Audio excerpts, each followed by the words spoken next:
is Kelly from Denver, Colorado, and you are listening to California Dreaming on the Orbital Jigsaw Network. This episode of California Dreaming is brought to you by BLUBRRY. Creating a podcast isn't that simple. It's more than just recording yourself and uploading it. To really get your show to be everything you want it to be, you're gonna need a little more than that. You need easy, reliable hosting so your time can be spent creating your content, the most accurate download stats so you know if you're reaching the audience you're wanting to, and a web page that makes setting up totally easy on you and won't take up too much of your valuable time. And BLUBRRRY offers all of this and more for hosts and aspiring hosts alike. Simple media hosting, a fully integrated WordPress website with their PowerPress sites. So if you already have a podcast or you've always dreamed about starting one, head over to www.orbitaljigsaw.com/dream to sign up, and the first month is on us. The BLUBRRRY support team is available to walk you through the steps of migrating your show without losing any subscribers, or to help you get started in the process of launching your new show. With the first month for free, using promo code DREAM, you've got no more excuses. So, let's get started. Before we get to the show, I would like to take the time to thank everyone for continuing to support California Dreaming on social media by following us on Facebook, Instagram, and Twitter, as well as for those who have left reviews for the show on Apple Podcasts or whichever platforms you listen to the show on, by spreading the word, by recommending California Dreaming in listening groups, and of course, supporting us on Patreon as well. There are currently more than 20 exclusive bonuses on Patreon, so for as little as $1 a month, you can gain access to all of those episodes. The most recent Patreon bonus went up last week, and it involves the murder of Doctor of Biomedicine Helena Greenwood at her Del Mar, California home in 1985, a case that went cold for 14 years, until the very DNA technology and research that she dedicated her life to advanced enough for her killer to finally be identified. This week, I'd like to thank Kristen M., Lisa B., Christina L., Rebecca M., Lindsay L., and Dan J. for joining Patreon, and John C., Jen T., and Marcia C. for raising their support to the next level. I am behind on sending out thank you cards, but I promise I will get to it very soon. And if you would like to make a one-time donation to help support the production of this show, you can do so through our PayPal using the email californiapod@gmail.com. Thank you once again for all of your support. So, what is a grifter? Well, the word grift is a verb, and the simple definition is to obtain money or property illicitly. So a person who is a grifter is basically a con artist, or my favorite word from back in episode 90 when we talked about the murderer of Nicholas Howard, Ralph Marcus, a no-good louse. But we didn't call him a grifter. He was a different kind of con man. I think we apply the term in more describing a person who has nothing of their own. No job, no home, no money, and everything that they do obtain, they do so by swindling a series of victims who they befriend or get into some sort of shady business dealings with until they've taken each one for all they can and then move on to the next victim. But I didn't want to just talk about the simple definition of the word. I scrolled down the Google results and it gave me some other suggestions, and one of them was famous grifters. I thought, well, this might be interesting, so I clicked, and the top result was Charles Ponzi, as in the Ponzi scheme. I was today years old when I realized Ponzi scheme was named after an actual con artist. I guess I never really looked into it beyond the actual scheme itself. And according to Google, he's a famous grifter. I wanted to tell you about Ponzi, but as I got into researching it, it became too long. So what I'm going to do is maybe do a little addendum to this episode where we can talk about the most famous grifter of all. But for now, let's go ahead and delve into our story today in this 99th episode of California Dreaming, the tale of the grifters. Today we're going to talk about a woman named Sandra Louise Singers. She was born on July 24th, 1937, in Oklahoma City, to Mom Mary Van Horn, who had some Dutch in her ancestry, and father Mahendra Singh. Now, I looked around to try to figure out the origins of her last name, but there really isn't anything out there like it, because it seems as though her father's last name, which is common in India, and it's spelled Singh, his name was taken and an ERS was added onto the end of it to come up with the name Singers. And as we go through the details of Sandra Singer's life, you won't be surprised when you learn that through the years, she would provide a number of varying stories regarding her background and origins, and much had been tough to confirm. Her family would later suggest that perhaps her birth certificate was a forgery and her ethnic background could have been any number of things. There are some conflicting reports about Sandra's background as a youth. Some who knew her when she was young would say that she was a child of a decent, upstanding family who would eventually take issue with Sandra's apparently wild and peculiar and somewhat deviant behavior. Sandra herself would make the claim that her father was a laborer and her mother was a sex worker from Oklahoma who moved to California sometime in the 1950s. I read another article that said the family all moved to Los Angeles shortly after she was born. Following that, when Sandra was 3, her father apparently abandoned the family, and this was the catalyst for her mother to turn to sex work to support her children as a single mother. Sandra said by the time she was 8 years old, she had been sexually abused by numerous adults. Eventually, Mom made the certainly difficult decision to place her children up for adoption. When Sandra was 13 years old, she was adopted by Edwin and Mary Chambers, along with a 7-year-old boy named Howard, and her name was officially changed to Sandy Chambers. Sandy would be permanently separated from her biological siblings following the adoption and moved to Carson City, Nevada. At some point in the future, her name morphed and she would start going by the name Sante, but I wanted to start referring to her as Sante now, but I will pinpoint the period of time when she officially makes the change. And within a couple of years of having been adopted into the Chambers family, Sante's adopted father, Edwin, allegedly began sexually assaulting her over a sustained period of time. Those who knew Sante in middle school and high school knew very little about her. They knew she was from California, and they knew that she was adopted. Classmates described her as somewhat of an unusual girl, but she was very pretty, different because of her part Indian heritage. She was also much more mature and sophisticated than her peers. She was a very bright student, and she worked for the high school newspaper, ascending to co-editor by the time she got to her senior year. She was active in several extracurriculars, she ran for student council, and she participated in several theater productions. And her adopted family showered Sante with the best clothes. They took her horseback riding and skiing every season. She had everything. However, there was the fact that she was being sexually abused behind closed doors. There were small signs of troubling behavior starting back in high school, but it was really nothing to call home about. In 8th grade, Sante purchased cheerleading uniforms for herself and her friend. And mind you, neither one of them were cheerleaders. During games, the two of them would rush out and lead some cheers before the real cheerleaders had a chance to get out there. And dreamers, that is just a small indicator and quite foreshadowing of the things Sante would eventually become capable of. In 1952, Sante graduated from high school and shortly thereafter married her high school sweetheart, but that would only last 3 months. Around the same time, Sante had enrolled in secretarial classes with her best friend, Ruth, and the two decided to move to Sacramento.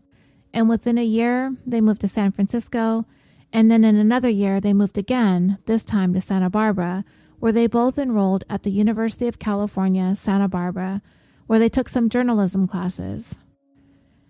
It seems a bit strange for her to keep bouncing around everywhere with her best friend and continuing to take the same classes together and everything.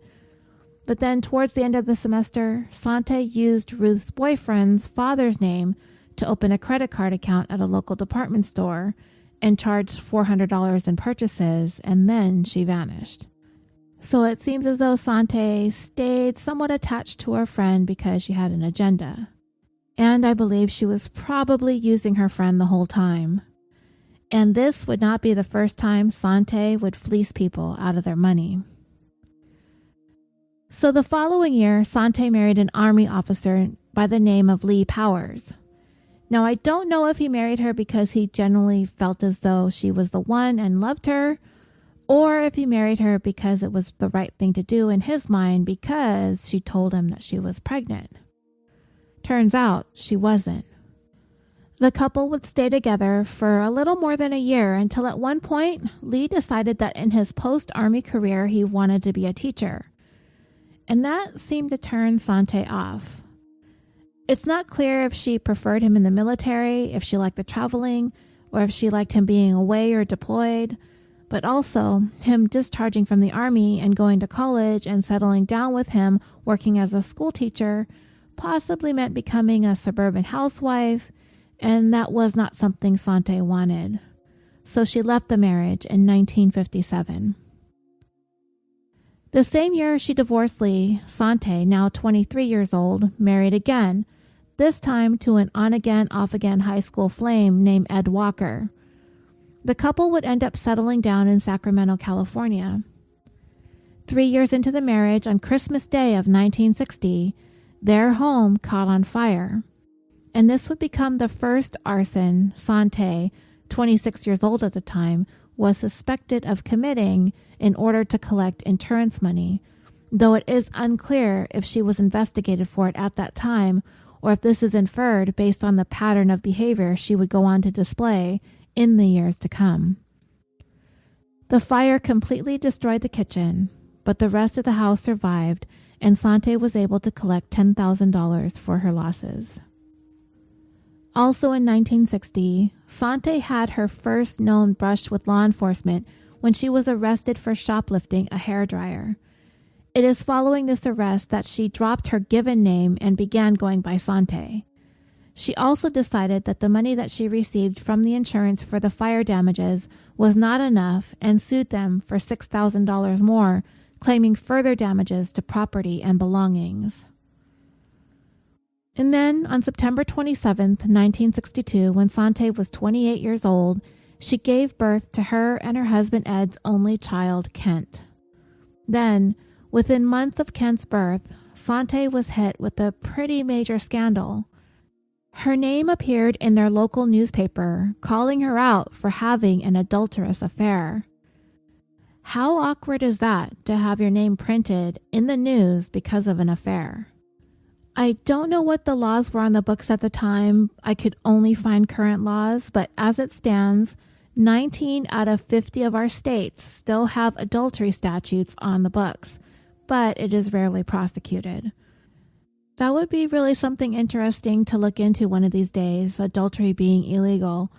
Not just here in the United States, but around the world, and especially how in some countries those laws single out women specifically, and also how implications of adultery can quite possibly be used as a mitigating factor when a woman, and men also, are killed and the adultery is viewed as the provocation. It could bring a murder charge down to manslaughter, theoretically.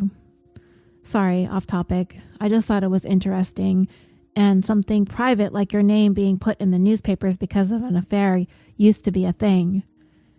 But anyway, Sante apparently had been having the affair with one of her husband's clients for about 2 years. So yeah, that made the news, I guess. On December 31st, 1963, Sante again arranged for her home in Sacramento to be burned to the ground this time. I guess she preferred doing these acts of arson on or around holidays, since the first time it was on Christmas Day, and now the second time was on New Year's Eve. Maybe she's thinking there will be less of an investigation, or maybe there will be a slower response because of the holiday. I don't know. Who knows what this woman is thinking? So she collected the insurance money again, but this time she took the money and moved into a condo in Burbank to quote-unquote start a new life, which is what I read in a report, though I'm under the impression she went without husband Ed, They didn't divorce right away after the adultery allegations, but I'm not clear if she went with Ed to this new condo or not, or if she took her son Kent with her or not. But I think she at least went without Ed. So over the course of the next year, maybe a little longer, Sante began opening numerous credit card accounts using a variety of names, eventually racking up more than $20,000 in credit card debt. Now, the report that I read said that she could not pay off the debt, but let's be real. She probably had no intentions of paying anything off. She was eventually arrested for all of the credit card shenanigans and was slapped with 17 grand theft charges. By 1966, 32-year-old Sante had taken up with a new boyfriend named Clyde, and apparently they were like two peas in a pod because he was down with Sante's antics. So together they would steal stuff.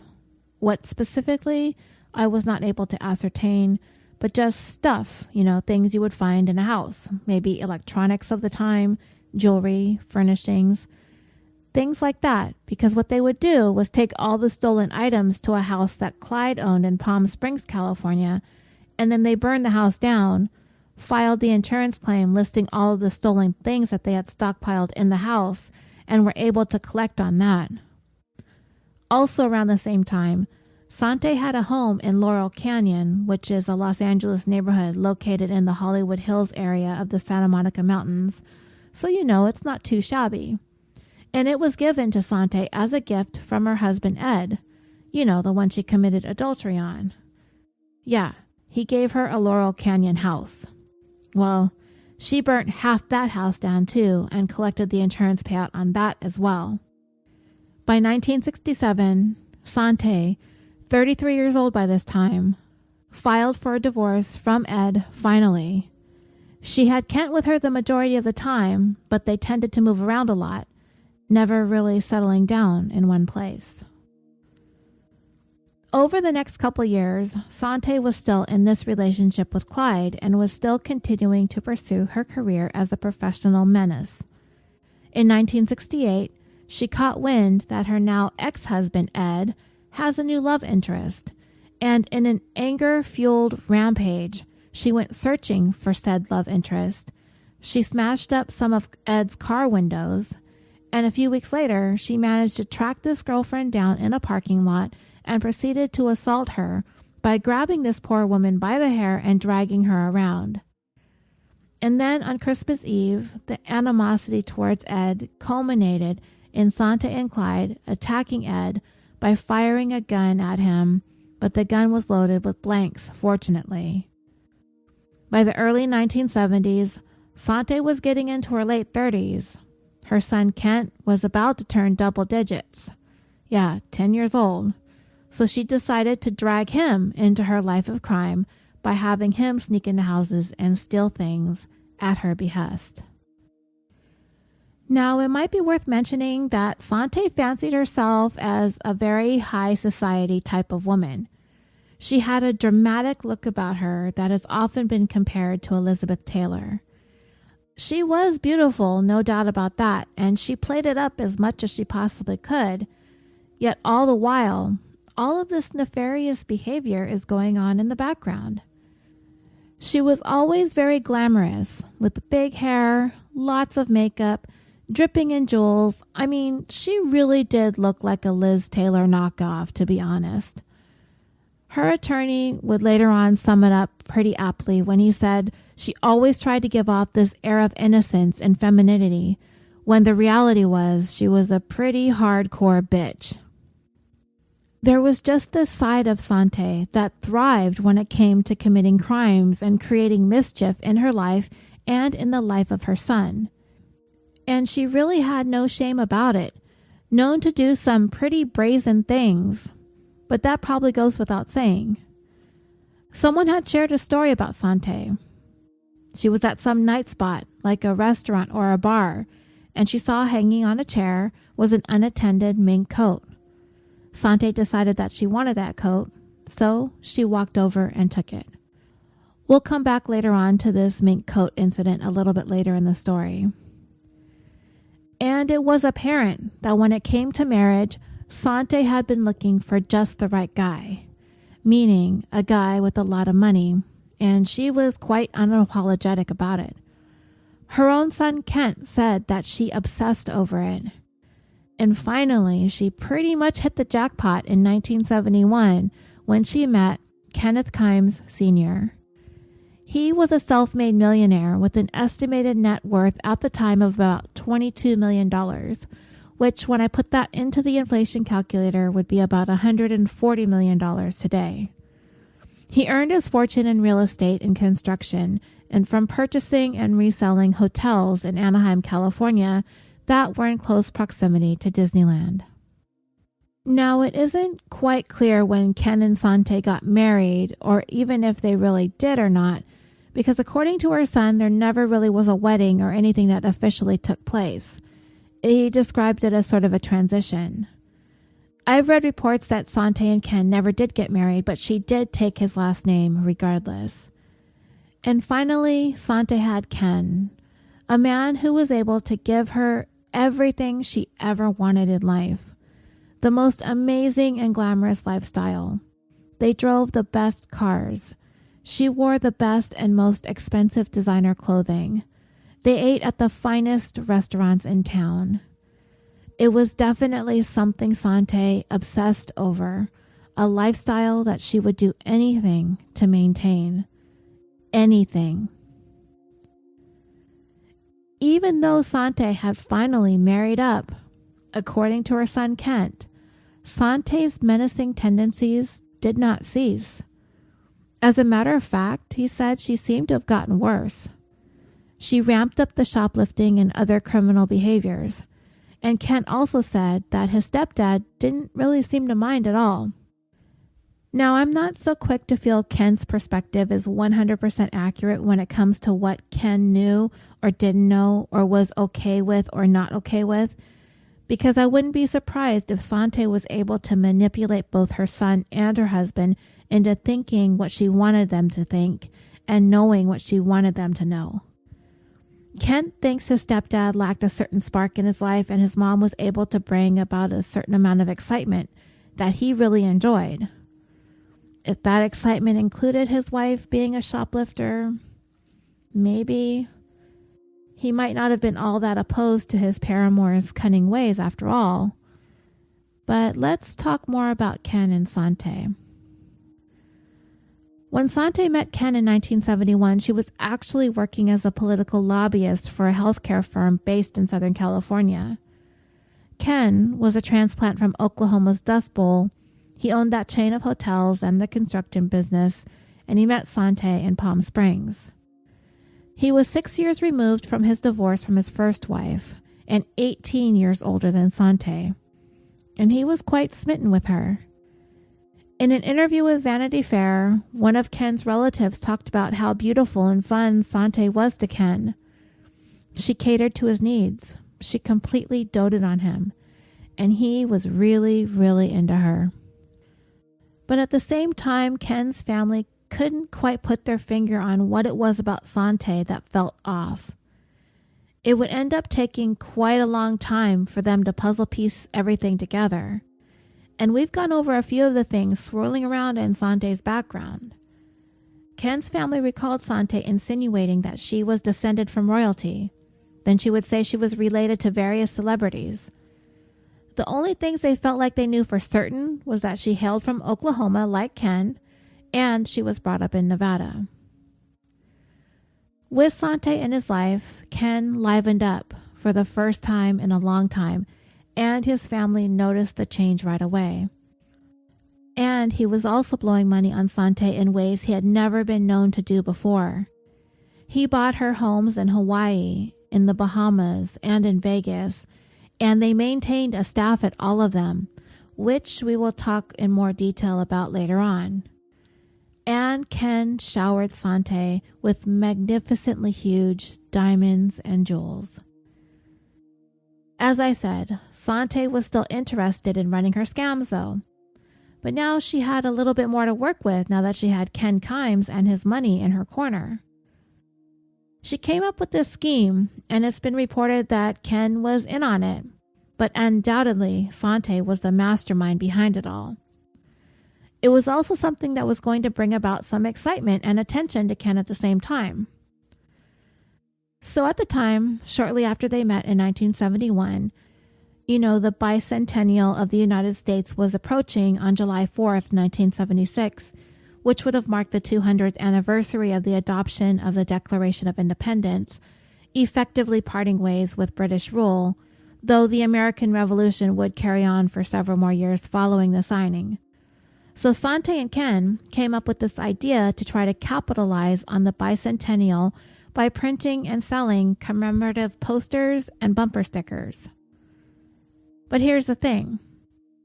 There was a thing called the Bicentennial Commission, and they were charged with overseeing all things bicentennial related. In order to make and sell merchandise, businesses and retailers were required to obtain approval from the commission, and Sante and Ken did not do this. Sante obtained official letterhead and had the audacity to use them for her official press releases in order to promote their business. She touted Ken as the, quote, honorary bicentennial ambassador of the United States of America, unquote. According to a 2000 article in Vanity Fair, one of Sante's press releases on pilfered bicentennial letterhead said, Mr. Kimes has been recognized by the heads of state and the United Nations and given recognition for his contributions among the world of school children. Okay, that's awkward. Anyway, Sante actually pulled it off. She got the Bicentennial Commission to recognize Ken, and as a promotional event for the business, she booked Ken to lead the Pledge of Allegiance at the 1973 Rose Bowl. She, along with Ken, was also able to set up a meeting with then First Lady Pat Nixon in order to promote their business. But Sante wasn't done yet. Do you guys remember the White House party crashers back in 2009? When Real Housewives of Washington, D.C. star Michaela Salahi and her husband Tariq snuck into a state dinner at the White House, which was quite an embarrassment for President Obama's security staff? Well, Sante Kimes and her antics would have put them to shame with her own party crashing. In early 1974, she and Ken crashed 4 high society parties in Washington, D.C., which included a party being hosted by Gerald and Betty Ford. At the time, Ford was still vice president, though he would ascend to the office of the presidency later that year when President Nixon stepped down amidst the Watergate scandal. And there is a picture of Ken and Sante facing Gerald and Betty Ford shaking hands. So yeah, that's what Sante was able to bring into Ken's pretty humdrum life. They were subsequently investigated by the FBI when it was revealed that they managed to slip past the Secret Service. But Sante, true to form, addressed the issue publicly and said, Mr. Kimes has only the interest of America at heart. We just care about unity and getting rid of cynicism in the world. In September of 1974, Sante was arrested and charged with grand theft for shoplifting from a store in Newport Beach, California. She was given a $250 fine and 2 years of probation. Then 4 years after Ken and Sante met, on March 24th, 1975, Sante gave birth to their son, Kenneth Kimes Jr., and we will refer to him as Kenny to keep them straight. Ken and Kenny. Ken, to remember, is Sante's oldest and Kenny's half-brother. While Ken had 2 grown children from his first marriage, he was very happy with the arrival of Kenny. As for Sante, she was already 40 when she had him, and she was extremely protective over him. She hired nannies to help take care of him, and when he got to the age to start attending school, Sante shut down any possibility of her boy attending public school, so he was tutored at home. She did not think any school was good enough for her boy, and she also had a great deal of irrational fears about sending him to school, and she monitored everyone who interacted with Kenny. She was like helicopter mom on steroids. When Kenny turned 5, the Kimeses purchased a large home in Las Vegas, which was adjacent to the Las Vegas National Golf Club. Those who got to know the family said Kenny seemed like a pretty shy kid, that he didn't interact too much with the other kids in the neighborhood, and he was kind of an oddball. They also got the feeling that he was a little bit lonely and yearned for some kind of interaction with other kids, but his mom would not allow it. According to Sante, Kenny was a genius and she didn't want him around other kids. Eventually, she allowed for a few handpicked friends for him to associate with, but they had to be pre-screened by Sante first. They did know, the friends could tell that something just wasn't right at home. Kenny sometimes acted like he hated his mom, then in the next minute he was back to normal. Dreamers, it sounds like Sante was driving him a little bit bonkers with her neurotic comportment. Then in April of 1975, Sante's older son, Kent, well, he was following in his mother's footsteps, it seemed. He was arrested for stealing surfboards. Upset that he got caught, Sante left him with Ken's nephew for what she said was going to be a couple of hours, and it ended up turning into more than a month. By the end of 1975, she started referring to herself as Mrs. Kenneth Kimes, and it was also around that time that the family moved to Hawaii. Between 1976 and 1977, Kent would end up bouncing back and forth between his mom's place and his dad's place, but eventually his father, Ed, filed for full custody, which he was awarded. On April 17, 1978, the Kimes' home in Honolulu burned to the ground, and it was strongly suspected that Sante set the fire in order to file an insurance claim. You think? Fire investigators determined that the cause of the blaze was arson, but the insurance paid it out anyway. It was not long after that Ken was beginning to take issue with Sante, so they briefly separated, but eventually they would reconcile. In 1978, Sante started some different insurance scams, and Ken seemed to be going along with it, but how much or how little his culpability was debated. The couple hired a Texas attorney named Charles Catterlin. Sante had made a claim with her insurance carrier in the amount of $100,000 for a tapestry she said was stolen from their home in Oahu, Hawaii. But the claim was denied, citing the non-existence of any sort of tapestry worth that much. So Sante wanted to file a lawsuit against the company. So as the attorney began to work putting the case together, he began to side with the insurance company. That the tapestry was never in the home, nor did Sante ever own it. Making matters worse, Ken's older sister, who resided with the Kimeses in the Hawaii home, provided sworn testimony in her deposition that she had never seen the tapestry in the home.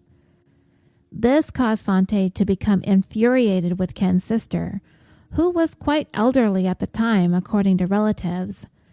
So Sante started keeping her locked in the house and would not give her any food. But eventually the family was able to get her out of there. According to Vanity Fair, that attorney they hired, Charles Catterlin, he had this to say about the Kimeses. Mr. Kimes was very quiet.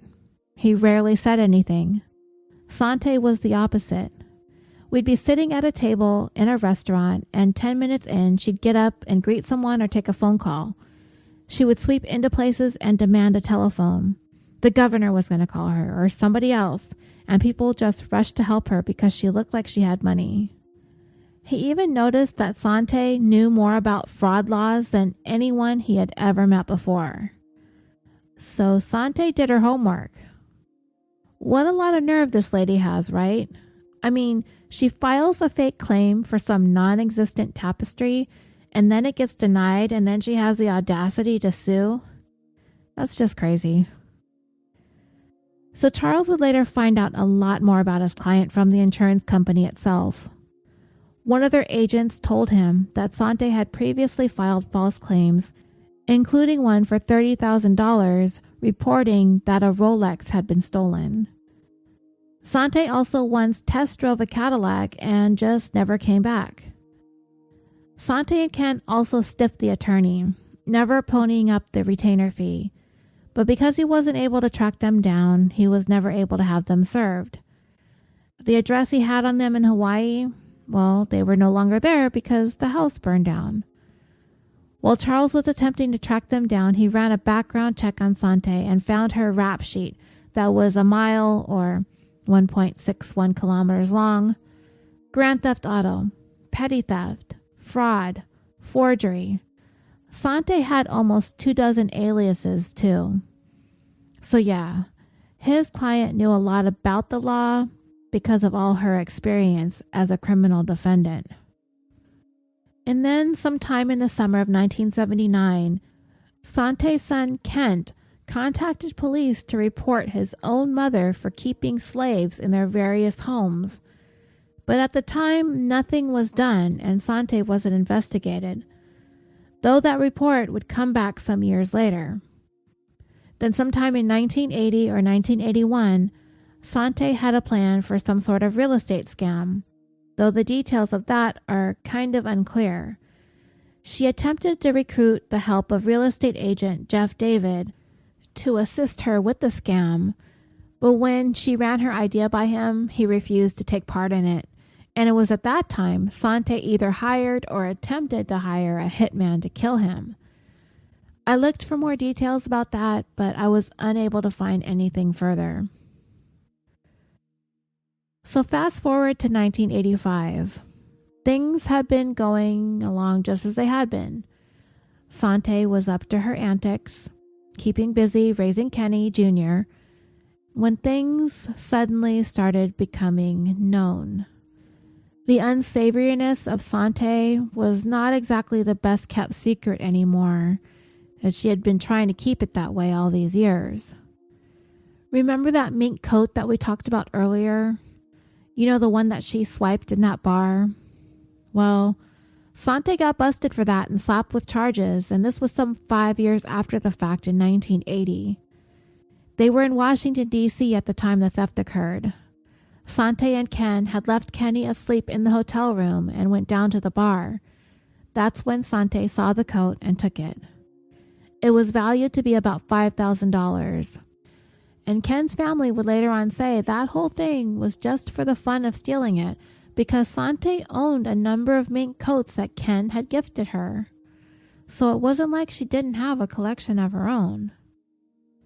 But the reason why it took so long to take Sante to trial was because she kept coming up with medical emergency excuses that prevented her from being able to travel to Washington, D.C. 5 years she was able to stall dreamers. But finally, she was forced to go to trial. But while the jury was deliberating, Sante just walked out of the courtroom and took off, got on a plane, and flew back to California. The jury convicted her, but that was later tossed out because she wasn't present in the courtroom when the verdict was read. But a month later, Sante would be facing a whole new series of charges, almost unheard of in modern criminal justice: slavery. The following information I obtained from an article on a website called the Society of Former Special Agents of the FBI, entitled Sante and the Slave Girls. It's the best information I found on the specifics of what she was accused of, so I'm going to share portions of that article with you. The investigation into Sante and Kenny Kimes involving allegations of slavery was initiated by a call from the Honolulu Police Department to the FBI that they had received a call from a 16-year-old Mexican girl named Maria. She appeared at the police station and was first thought to have been a runaway. Because of this, the case was referred to the FBI. Maria didn't speak any English, so an agent who spoke Spanish was brought in to talk to the young girl. She informed them that she was from Mexico and she was hired by Sante in Las Vegas to work as a housekeeper as well as a tutor for Kenny in Spanish. Sometime later, Maria was brought unwillingly to Honolulu and kept inside their home in Portlock, a very exclusive suburb of Honolulu. Maria was forced to work 7 days a week. And when her work wasn't up to the standards Sante expected, Maria was subjected to beatings. She had been burned with a hot iron, she was never paid, and she was kept locked inside the house, never allowed to leave, essentially imprisoned. At one point, she managed to finally escape, and that's when she sought help from the Honolulu police. As investigators began taking a look at Sante, they soon discovered that there were numerous cases that had been initiated involving Sante, but none of them were ever really thoroughly investigated. And that included the tip from Sante's own son, Kent. But for the time being, because the accusations being made involved the possibility of a civil rights violations case, it needed to be turned over to the United States Department of Justice Civil Rights Division in Washington, D.C. In the beginning, the attorney who was assigned to the case at the Department of Justice was considering not prosecuting Sante because there had only been one victim. But soon, numerous complaints from various young women had been made against Sante, so it was decided that she needed to be prosecuted as the details of the enslavement were being corroborated by more than one person. They began to see a pattern once they spoke to the agent on Sante's case that was opened in Las Vegas. They found another young female Mexican girl who was brought to the United States illegally by Sante and Ken themselves. The cases were federal, so they decided to prosecute both the Hawaii case and the Nevada case in Nevada. And in the meantime, while trial was pending, the agents essentially had become the caregivers of the victims in the case. They were very young. They didn't speak English. Some of them were pregnant or had young children.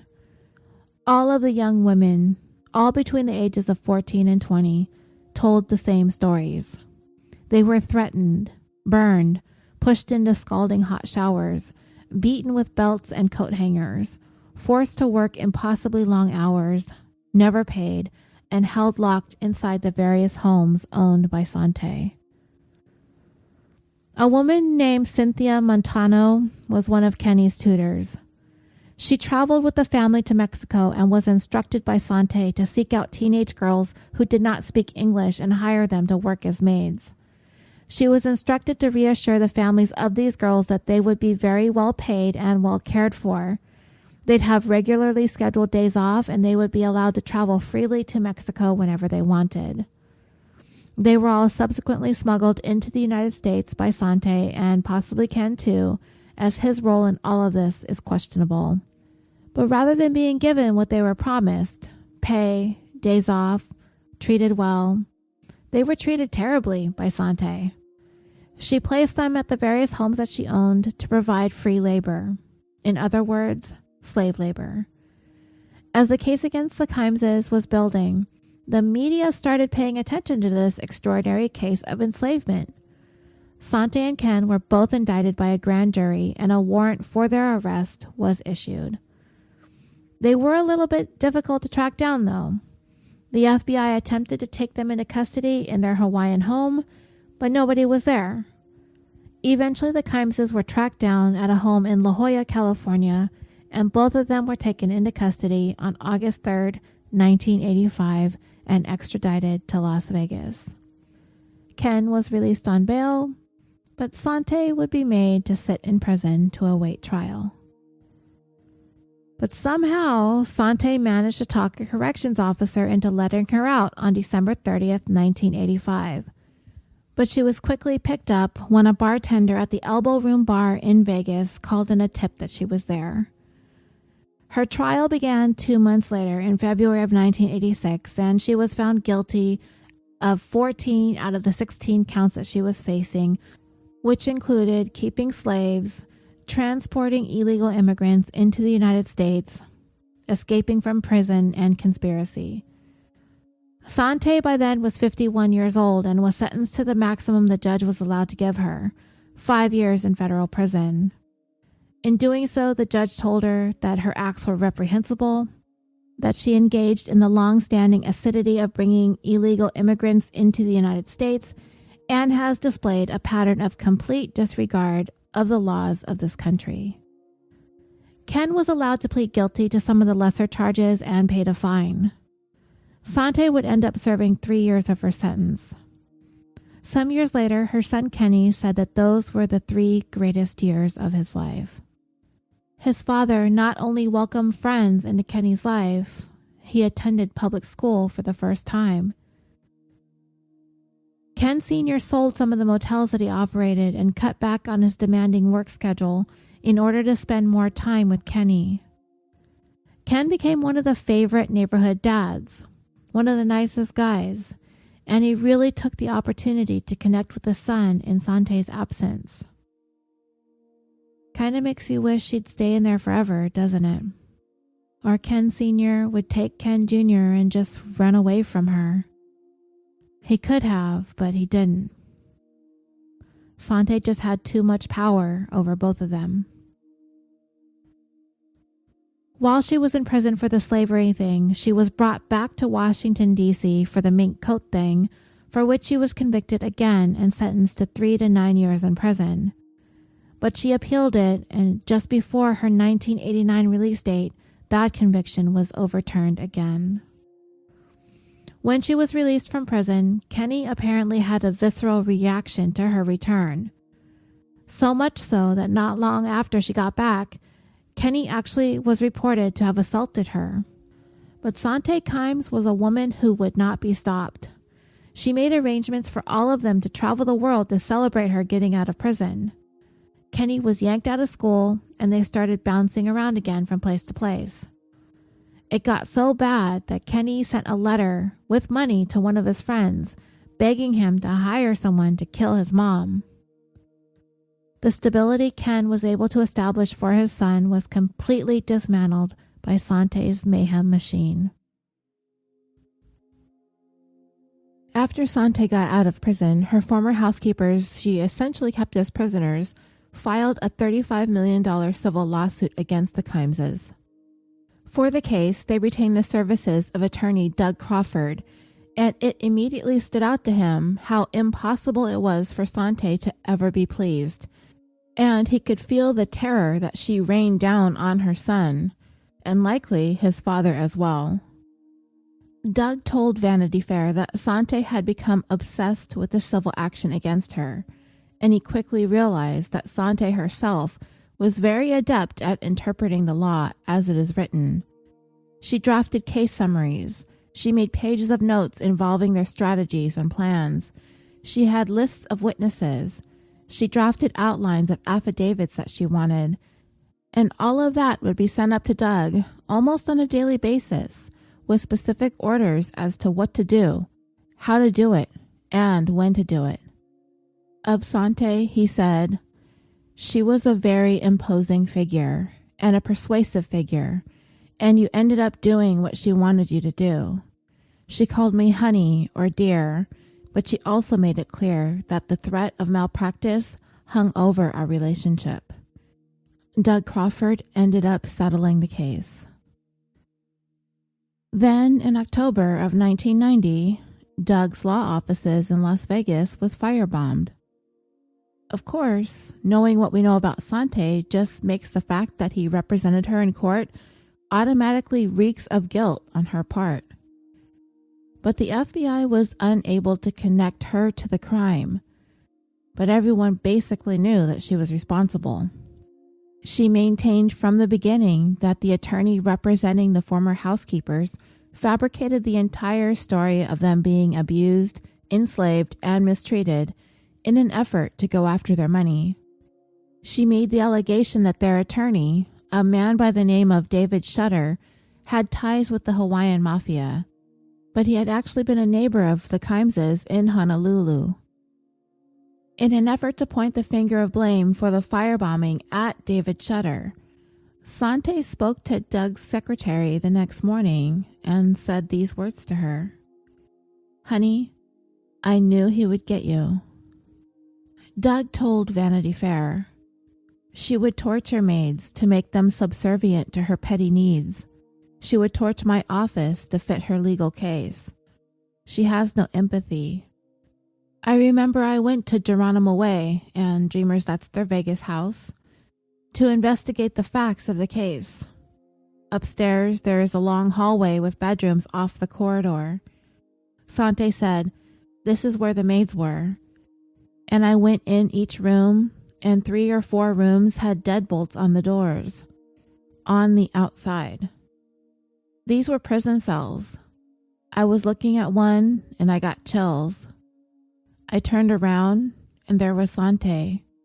She had sneaked in behind me, and I got the look. I thought, she's going to kill me. It was this point in time where Sante is suspected of having committed her first murder. Elmer Holmgren, a man who was an associate of the Kimeses, had been the insurance adjuster who handled the payout for the fire at the Honolulu house back in 1978. Well, Sante had arranged for Elmer to work with her attorney Doug for whatever reason while he was representing her during the civil lawsuit. Well, 4 months after Doug's office was firebombed, Elmer disappeared. He had apparently had too much to drink one night and confessed to a friend that he helped Sante set the fire at her Honolulu home in 1990, as well as firebomb her attorney's office. Elmer eventually decided to come forward with his information, and he went to turn informant for the Bureau of Alcohol, Tobacco, and Firearms to provide testimony against Sante in the arson cases in exchange for immunity. Sometime in February of 1991, Elmer reportedly traveled to Costa Rica with Sante and Ken and was never seen again. I read one report that said they were driving, and Sante, from the back seat, took a hammer and bashed Elmer in the back of the head, who had been seated in the passenger seat, killing him instantly. His body was never found. Sante soon became acquainted with another Texas-based attorney named Gustav Buchkovsky. She explained to him that Elmer, who had been supposedly helping her with the insurance case and most recent house fire, was actually a fraud and disappeared on her. She retained the legal services of Gustav because she wanted to file a lawsuit against the insurance company for refusing to pay her claim for the damage at the Honolulu house. She was so angry with the insurance company that she, in 1991, actually tracked down their CEO, who resided in Far Hills, New Jersey. She began following him around, and eventually she started issuing threats to do harm to him and his family. So we're starting to see what Sante is willing to do if things don't go her way. It seems that in July of 1992, Sante and Ken moved to the Bahamas again to try and start over. But in under 2 years' time, Sante's plans were drastically changed when Ken Sr. suddenly died of an aneurysm on March 28, 1994, at the age of 77. Sante was 59 by then, so the Liz Taylor thing had begun to wither away. Now, the old man had certainly showered Sante all those years with all the expensive things, everything that her heart desired during his life. But he made sure that after his death, the party would be over for Sante for good. And that, unfortunately, included the son that they had together, Kenny Jr. He knew what would happen. He knew Sante would manipulate Kenny and take everything from him. When the details of Ken's will were revealed, everything was left to his 2 children from his first marriage. Sante and Kenny Jr. were never mentioned. I didn't even read that he left them the $1 thing. And that's because he had written his will long before he ran into Sante in 1963, and he never amended it. Sante managed to get by for a while. She was able to elicit sympathy by playing up the role of the grieving widow. But you know, that, like Sante, got old fast too. Because she was no longer in a position to play up her youth and beauty to land herself another sugar daddy, she was going to pass the baton on to her young, handsome son, whom she had molded into being just like her. A manipulator and a con. It also should be known that the way Sante managed to keep up her fantastical lifestyle following Ken's death was, get this, keeping the fact that he died a secret for almost 2 years. You heard that right. Ken's children from his first marriage did not find out about his death until 2 years after the fact. Ken really never granted Sante actual access to his money. All of his assets and his accounts were solely in his name. So when he died, Sante knew she was going to be out on the street. So her solution was to hide the fact that he died and eviscerate his entire estate. She started by using the social security number of a different Kenneth Kimes to put on his death certificate. According to the information Ken's older children outlined in Vanity Fair, Sante forged Ken's signature on numerous legal documents, and while his death had been unbeknownst to his heirs, she began bleeding his accounts dry, leaving almost nothing left by the time his family caught on. It took the Kimes family attorney more than a year to sort through the tangled mess of paperwork Sante created in order to obscure everything that she was doing. For example, in order to steal a $6 million property in Santa Barbara from Ken, Sante left behind a complex maze of a paper trail by using numerous fictitious corporations as a cover to hide her connection to the theft. So from the time Ken died in 1994 through about 1996, Sante was able to fleece his entire fortune. What she did with all the money, it's anybody's guess. I can't for the life of me figure out why this woman couldn't make the millions that she accessed during those 2 years last for her. If she had any kind of sense, she could have lived off of Ken's money for the rest of her life. Ken was worth millions. She could have taken everything, which she did, and fled the country and lived a comfortable life. But I guess there's no thrill in that. But it seems as though she did try in some capacity to invest the money. She reportedly told some people that she made some bad investments along the way, including some sort of cigar smuggling operation in Cuba. So even then, with access to all of this money, she still wasn't doing anything that was truly on the up and up. But then Sante became involved with Sheikh Khalifa bin Jabir Al Thani, who was a part of the ruling family of the Arabic country of Qatar. Apparently, Sante had a meeting with him sometime in the fall of 1996 involving a potential new internet project. At least that's what he said, or that's what he was made to believe. His family were the owners of the Gulf Union Bank located in the Cayman Islands. One of their employees was a 55-year-old banker named Syed Bilal Ahmed. His work involved investigating problematic or suspicious accounts within the company. Well, on the evening of September 5th, 1996, Syed had a dinner meeting at a restaurant called the Androgen in the Bahamas. And following this meeting, Syed Ahmed was never seen again. This would be the second person that had some sort of association with Sante to have mysteriously vanished off the face of the earth. So we're starting to see a pattern here.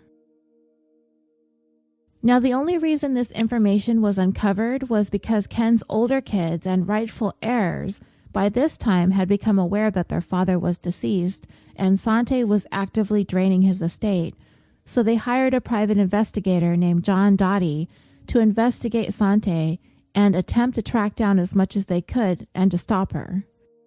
He discovered that Sante was maintaining accounts at the Gulf Union Bank. His investigation into them led him to believe that Sante and Kenny were linked to his disappearance. He postulated that Syed was perhaps becoming aware that there were some anomalies with her accounts, and Sante and Kenny invited him to dinner as a ruse to get rid of him to thwart any further investigation into their holdings. At the time, the Bahamian law enforcement looked into Syed's disappearance and did suspect Kenny and Sante. Either one or both of them must have been involved, but they were never able to uncover any evidence to definitively link them to it, and they had no body. By the time law enforcement got to Syed's place of residence, it had been completely cleared out and wiped clean before police ever had the chance to get there and search for evidence. Ken's kid's private investigator believed that Sante would not have been able to do all of this unless she had some powerful connections. She always had the ability to present herself as a person of stature and importance, when the reality was she was a nothing and a nobody. Her son Kenny, later on years down the line, would confess to Syed's murder, admitting that he did so at the behest of his mother. He said together with his mom, they drugged Syed, and once he passed out, they held him underwater in a bathtub, drowning him.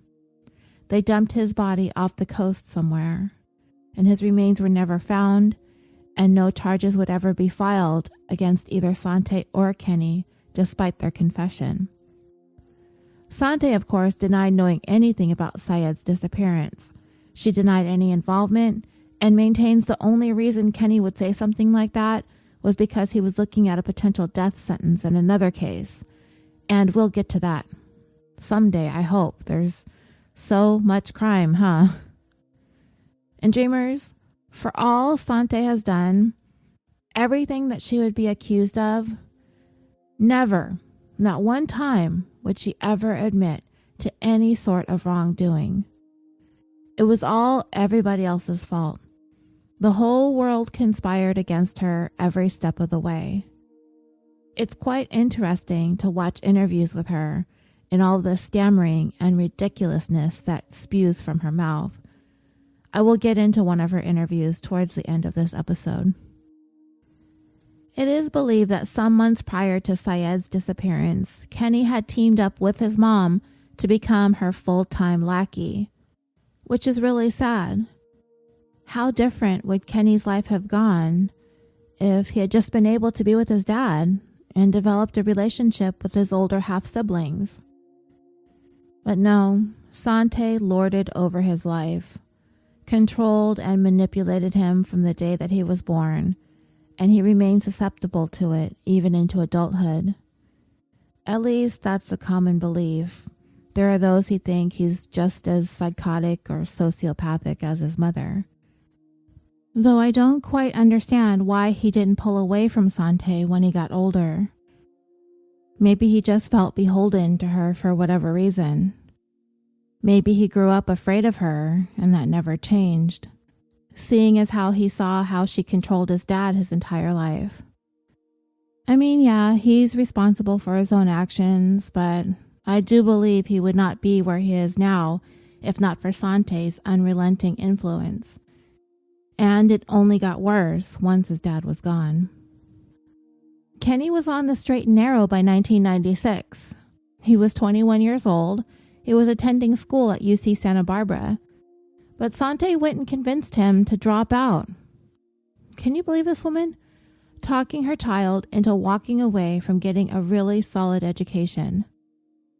That just goes to show how little Sante values putting work into things in life.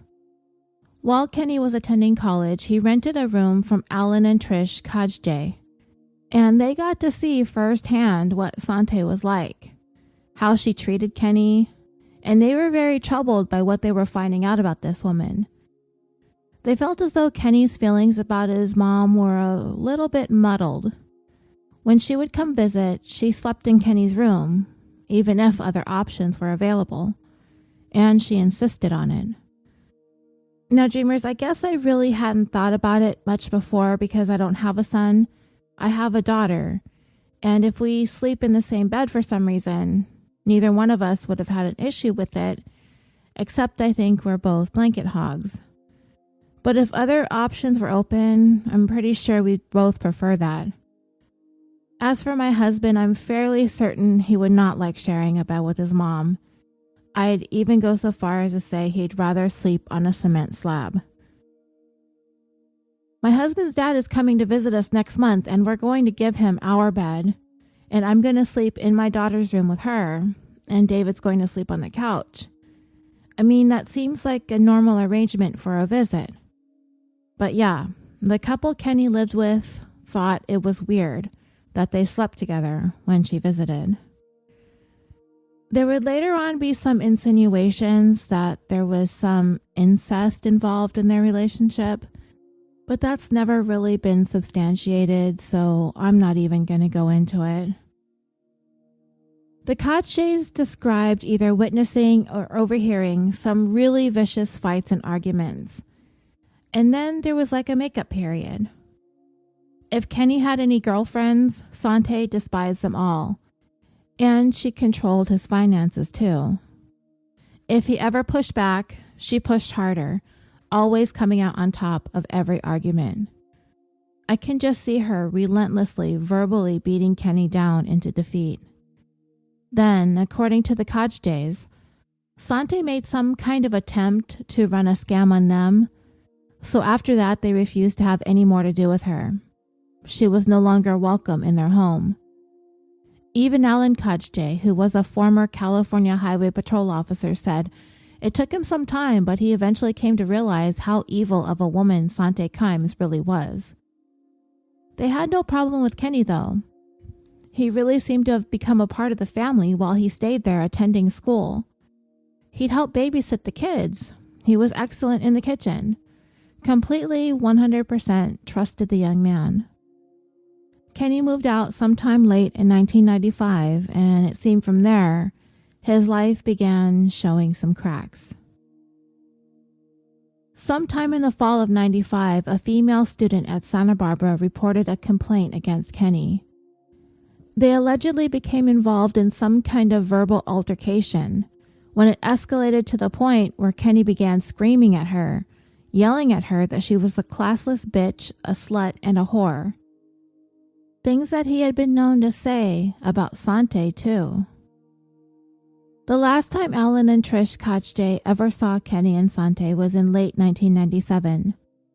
They unexpectedly showed up at their front door. They made with the small talk, but Alan was thinking, okay, let's get to the point here, because he knew they wanted something. Kenny wanted to buy a gun off of him. Alan, the former CHP officer, is also an avid gun collector, and he wisely refused to sell any of his guns to Kenny. I mean, come on, how dumb do they think this guy is, right? They already know Sante is shady. They know she's manipulative. They've witnessed violent fights between the two. They may have once trusted Kenny, so much so that they'd even left their children in his care. I mean, that's the utmost of trust. There may have been a time Alan would have done business with Kenny, but even if he had come without Sante, he probably knew better. By the time they came looking to buy a gun, it was abundantly clear that Kenny was totally brainwashed by Sante. They could see that he was not a strong enough person to fend her off. Eventually, Kenny and Sante would get their hands on a gun. David Kasdan had been acquainted with Sante and Ken Kimes Sr. since the 1970s when he was in the insurance adjustment business. But he retired from that and opened his own copying and printing business. It's believed that David and the Kimeses met in Vegas, but those close to David don't recall him ever talking about the couple all that much. That is until sometime in January of 1998. They began hearing him discussing Sante more frequently. There was an occasion that Sante and Ken Sr. were sued and were hit with a judgment of $150,000. And because of this, they asked David for a favor. Could they put the deed to their Vegas home located on Geronimo Way in his name to avoid their home being susceptible to a lien resulting from that judgment? David agreed to do the Kimeses this favor. Now, I read one report that this transaction took place sometime in the 1970s, but I also read a conflicting report that it took sometime in the 1990s. But either way, David did do this favor for the Kimeses, and the deed was transferred into his name. Sometime later, David asked Sante and Ken to remove his name from the property, at which time they said they would, and he believed they did, but they actually hadn't. It wasn't until January of 1998 did David realize that his name was never removed from the deed. Now, this is almost 4 years since Ken Sr. passed away, right? Sante had been able to live off of Ken's money either until it was gone or his older kids found out their dad was dead, or both. So once that dried up, Sante needed to find other ways to scam people, money, and property. Like I said earlier, she's no longer in a position to land herself another sugar daddy. And by 1998, Sante was 63 years old. Can you guys imagine? That's like your grandma pulling off con jobs, right? So David came to find the house was still in his name when he received a large, official-looking envelope from some bank in Florida that he had never heard of. When he opened it, it turned out to be all the payment arrangements paperwork for a $280,000 loan taken out against the Vegas house in his name. Sante had tried to sell the house, but she was not able to do that because she didn't own it. David technically did. So what do you suppose Sante's next move would be? You guessed it. Good old arson, one of Sante's favorite pastimes. On the night of January 31st, 1998, New Year's Eve again, around 11:20 p.m., the fire department received an emergency call. The Kimes' house on Geronimo Way in Vegas was on fire. And it was clear at the onset that this was an arson. A fire intentionally set, meant to burn the home down to the ground. It did not take long for Clark County Fire Department arson investigators to uncover information regarding the deed to the home. Only days prior, the house had been transferred out of David Kasdan's name over to someone named Robert McCarran. And immediately following that, a huge fire insurance policy had been obtained, also in Robert McCarran's name. So who is this Robert McCarran? Well, he was a homeless man Sante and Kenny sought out at a local homeless shelter. According to Robert, Sante and Kenny essentially held him against his will for several weeks. He was beaten, and they instructed him in posing as the owner of the home. Following the fire, Robert managed to escape and would later provide the information he had regarding the Kimeses to law enforcement, which included the fact that Kenny Kimes was the one who set the home ablaze. Not surprisingly, Sante tried and failed to collect on the $500,000 claim that she filed for the fire, as the insurance company refused to pay, citing the investigation revealing that the cause of the fire was arson. Remember, it was about this time that David began discussing the Kimeses with friends and colleagues, sharing with them the fraud that they had committed by taking out a loan in his name against the house, which was what they turned to once the fire insurance wasn't paid out. A friend of David's who was an insurance adjuster, as well as a private investigator, began looking into Sante and what she was up to, and he was pretty convinced that Sante was either going to use that fire insurance money to run off or possibly try to bribe David into agreeing to report the loan was authorized. His investigation also uncovered the forged documents, which, by the way, included the help of a notary public who agreed to help with the forgeries, who would later also provide testimony into her role in the scam. These forged documents were used to obtain the loan against the Geronimo Way home. David's friend, after finding out what Sante had done, began to fear for David's safety. Sante had attempted to appeal to David by asking him to tell the bank that he authorized the loan, but he refused. She began ratcheting up the pressure, which included making a number of phone calls where she left some very threatening and ominous messages. And David's friend told him, "I wouldn't make a big stink about the forged documents or the shady notary public. You're going to get hurt." But David stood firm and continued to refuse to say that he authorized the loan. He contacted the bank that issued the loan, reported the fraud, and an investigation was immediately launched. And we all pretty much know by now what Sante's answer to threats to expose her is. It was around this time that David began receiving phone calls from Sante. It looked as though they were preparing to make their next move on David.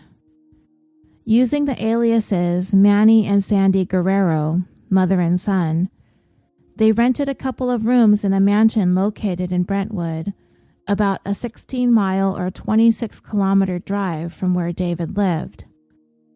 The owner of the home, Daniela Scaramuzza, rented the 2 rooms. Sante and Kenny stayed in one, and their homeless prisoner, Robert McCarran, stayed in the other, telling people that he was their deaf valet. It didn't take long for the owner, Daniela, to become somewhat afraid of the Kimeses. She quickly noticed that not only were they both spying on her, they had also tapped her phone. It also became quite clear that Robert McCarran was not deaf, which is probably something that's really hard to fake. And then about a week into March, the Kimeses moved another guy in, a man by the name of Sean Little. Daniela contacted authorities in an attempt to have the 4 of them removed from her home, but she was informed that they could not assist her. So they stayed. On the night of March 12, 1998, David had dinner with a friend of his who investigated the loan for him, and they discussed the issues that he was having with Sante. Yes, he had helped Sante in the past, but he was getting ready to settle down into retirement and had no interest in having anything else more to do with Sante. David's friend was concerned, but it never occurred to him that David's life was in any kind of danger. He knew Sante was getting old, but what he didn't know was Kenny was in the mix. Nor did he understand the depths of their twisted mother-son relationship.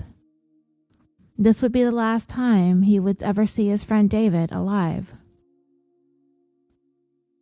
David resided in Granada Hills, which is located in the San Fernando Valley area here in Southern California. Kenny, along with the accomplice they brought in, Sean Little, who would later testify against Kenny, went to David's house sometime on March 13, 1998. Because the entrance to David's house was protected by a wrought iron locked gate, it is believed that when Kenny came to the door, David willingly let him in. At some point, Sean Little claimed to have heard a single gunshot, and when he went to investigate, he saw David lying on the floor with a single gunshot to the back of the head. Kenny was standing over him with a gun in his hand. They then proceeded to clean up the crime scene. They wrapped David's body in trash bags. They placed him in the trunk of his own Jaguar and drove to Los Angeles International Airport. It is believed at this point Sante was picked up and she was an active participant in the disposal of evidence along with her son and their accomplice. They then tossed David's body into a rubbish bin located behind the Avis car rental lot and abandoned the Jaguar in a nearby airport parking space. His body was discovered the next day. The gun used to murder David was never recovered. According to later testimony, it was taken apart and disposed of in a storm drain.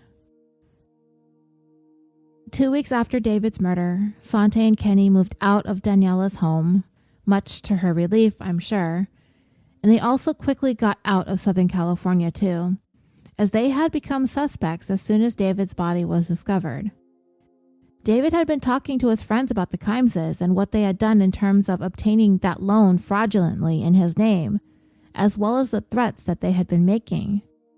Law enforcement across several states, as well as the FBI, were tracking the pair as they made their way from Vegas to Louisiana to Florida and eventually ending up in New York. But officials were one step behind at every turn. The Kimeses would eventually be caught, and it would be the result of one small oversight on Sante's part that would end up having huge ramifications. And it unfortunately would not be before another person who crossed paths with Sante Kimes would lose their life. Going back to January, you know that Sante had that $280,000 loan that she had taken out in David's name. She kept it in a checking account, and she was in the market for a new car. She called up Parkway Motors in Cedar City, Utah. The dealer manager there, named Jim Blackner, was someone that Ken Sr. had done business with for many years. Sante was looking for a Lincoln Town Car, and she specifically asked for one with really dark window tint. She had a 93 Lincoln and she wanted a trade plus $14,973.50 for a slightly newish pre-owned town car. Because Jim had done business with the Kimeses in the past, he had no problem accepting a check from Sante for the balance. But after the car was delivered to her in California, the check she gave to the delivery person bounced when Jim deposited it.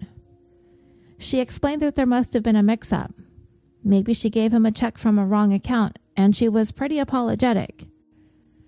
3 more weeks passed, and Sante still hadn't settled the balance with the dealership when she called Jim asking for a different car, explaining that the trunk was leaking. He was like, the audacity of this lady, right? But it didn't sound like Jim confronted Sante immediately about the money. Instead, he called up a friend of his, Lynn Davis, who also happened to be a detective with the Cedar City, Utah Police Department, and he decided to take a look at it to see what he could find. Well, Jim's detective friend found some interesting things in Sante's background, and that's putting it mildly. Because of the troubling things his check into the Kimeses, he went ahead and obtained a warrant for Sante and Kenny's arrest. He also contacted the LAPD, and he found that they were looking for the Kimeses regarding David Kasdan's murder. But the LAPD had nothing sufficient enough to get their own warrant for the Kimeses' arrest. So they did something a bit unusual. The LAPD were desperately searching for Sante and Kenny. They were working in conjunction with the FBI as the search had gone nationwide at this point. But nobody had a warrant for them except for Cedar City, Utah.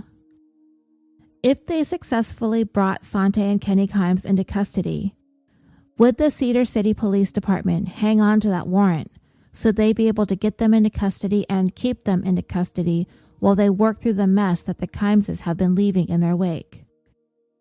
Yes, they would keep their warrant valid. This had huge implications because of all the crap that Sante did, up to and including a strong suspicion of murder. Nobody had enough to take the Kimeses into custody, though, except for the grand theft auto charge. The interesting thing was that the theft of the Lincoln Town Car, according to the sales manager who sold it to Sante, to him it didn't appear as though that the whole thing was intentional on Sante's part. She wrote that check to him on the account that held the loan money. She had the money. It was in the account, though it was under the name of an accomplice. What Sante didn't know was the minute David Kasdan called in and reported the fraud, that account was immediately frozen. She just had no idea. For once, Sante is thinking she's obtaining something legitimately. Well, sort of. But it would turn out to be the first domino to finally fall for Sante Kimes. Cedar City authorities were more than happy to cooperate. Now, the LAPD and the FBI just had to find them. While in Florida, it is believed that Sante heard about a woman in New York named Irene Silverman. She was 82 years old. She was a widow. She had once been a ballerina and a chorus girl. She was a New York socialite. And she was very, very rich. On the run from law enforcement, Sante had contacted Irene sometime in June of 1998. She introduced herself as Ava Guerrero, and she was inquiring about renting an apartment from her for her boss, Manny Guerin. And that's how this whole odyssey in New York began. Irene Silverman was always around a lot of people.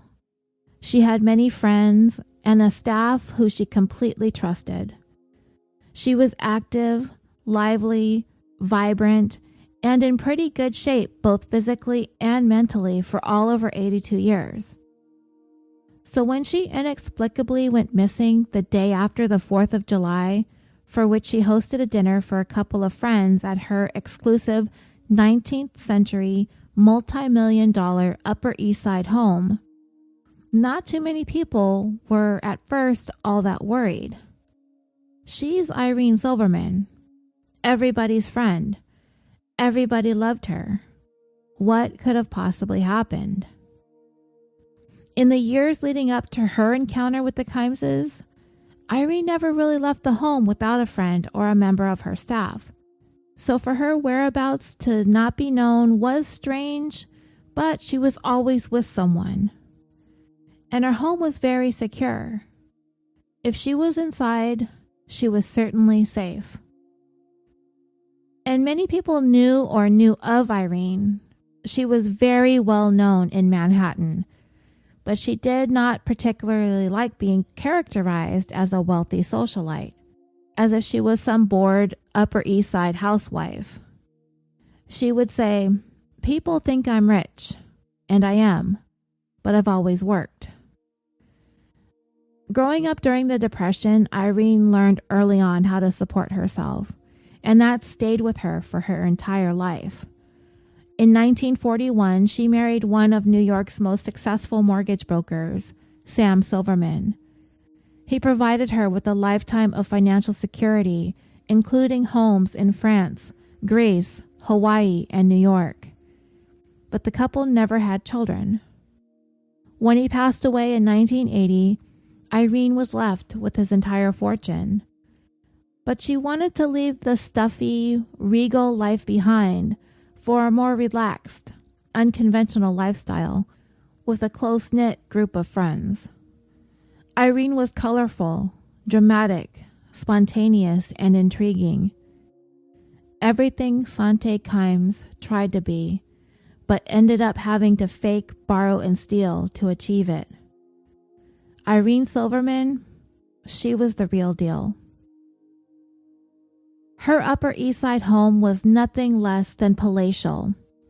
French-inspired, with a ballroom, marble and oak floors and accents, walls covered with exquisite pieces of artwork and memorabilia. There was a rooftop garden that dazzled at night. She converted parts of the home into separate luxury apartments that she rented by the month for anywhere between $6,000 and $12,000 a month, depending on the level of fancy. Some of them were described as pretty grand suites. The people who stayed there, they were not just your regular visitors to New York. They were tycoons and celebrities, and almost all of them became friends of Irene's. Though Irene was an eclectic woman, she insisted that her tenants needed to be easygoing, but also exude a certain air of ambition, and she wanted the people around her to be fascinating. She would host art and history seminars and served the finest wines and offered visitors expensive party favors. She was funny, and she easily commanded a room with riveting stories of her life. But don't take Irene for a pushover.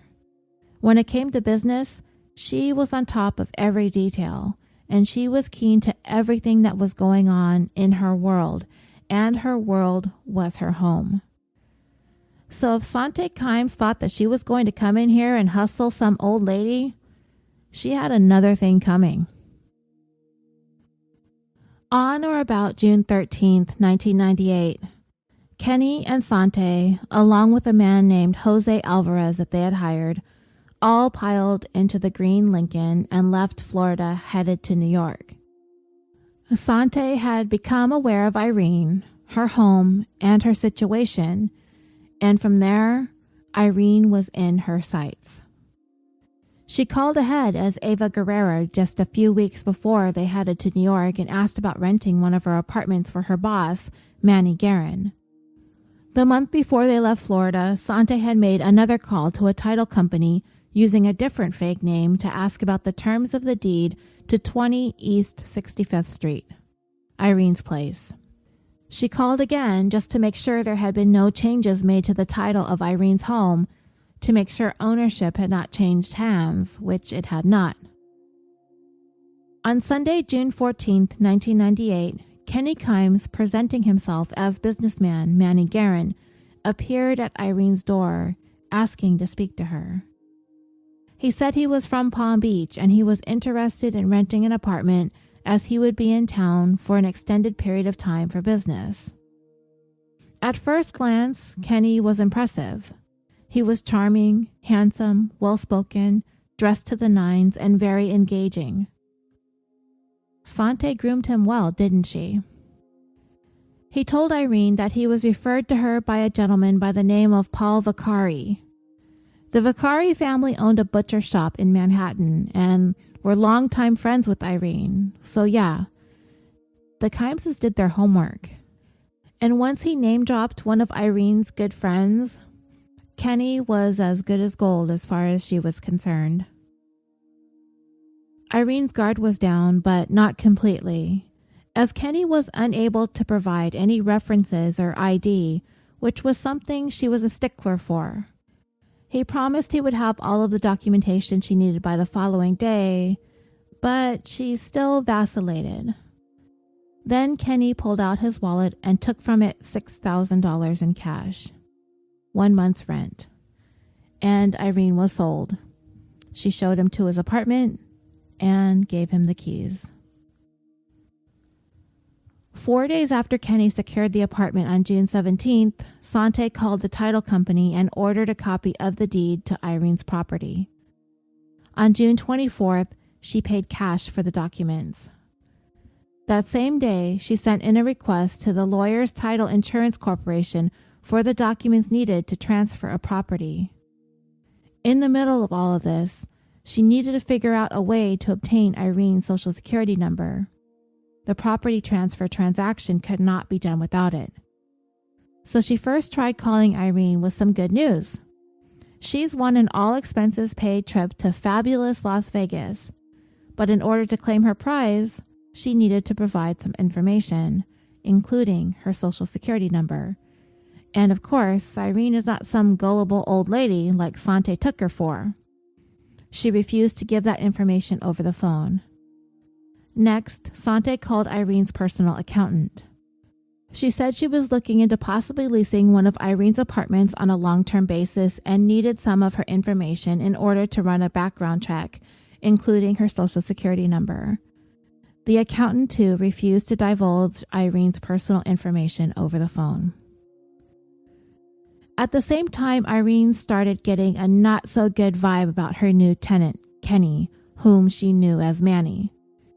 He suddenly became uncommunicative. He was dodgy, distant, and attempted to avoid eye contact. I guess Sante could only coach him so much in prepping him for their lives together as grifters. He didn't want to let Irene's cleaning staff into the apartment to tidy up and water her plants, and Irene simply wasn't used to this. Then the staff began reporting to Irene that Manny/Kenny had been having shady visitors, including a slovenly, bedraggled old lady. And when she would come, he would take precautions to prevent her image from being captured on Irene's surveillance cameras. And she would stay for long periods of time.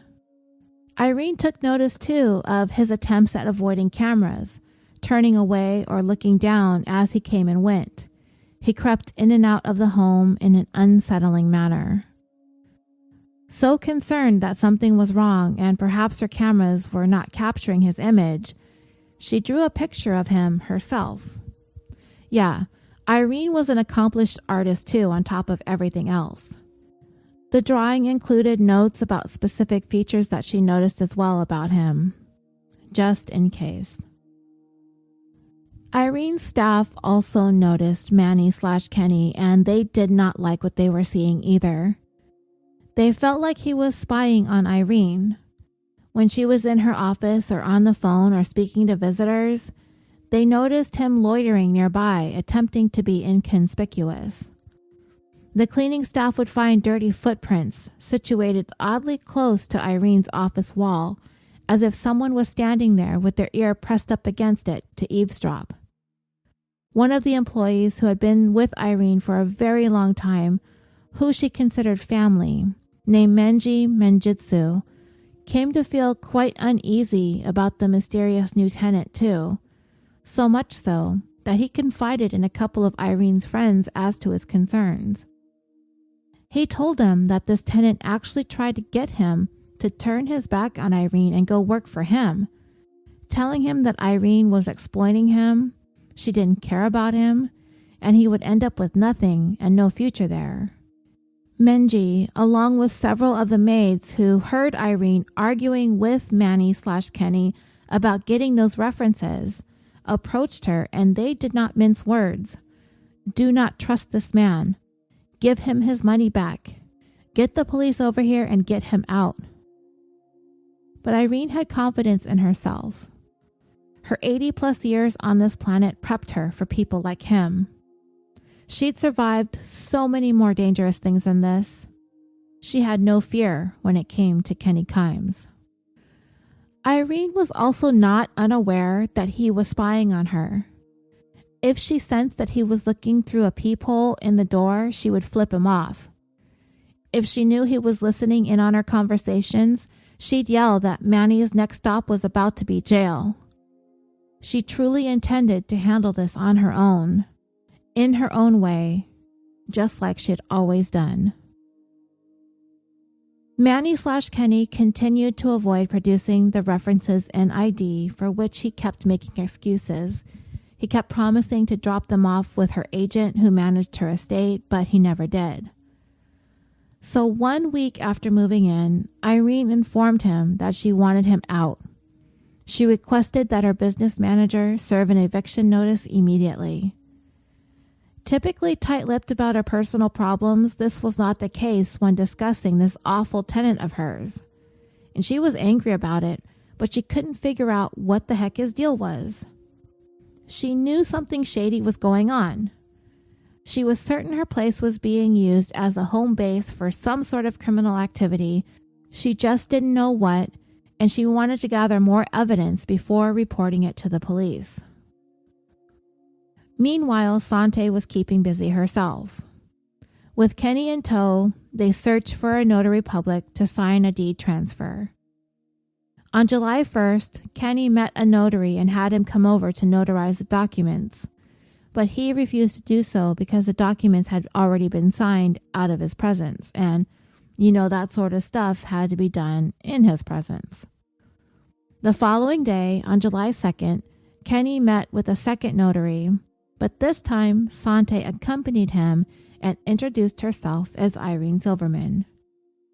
In the presence of this notary, the documents were signed and the deed transfer with Irene's fake signature on it was officially notarized.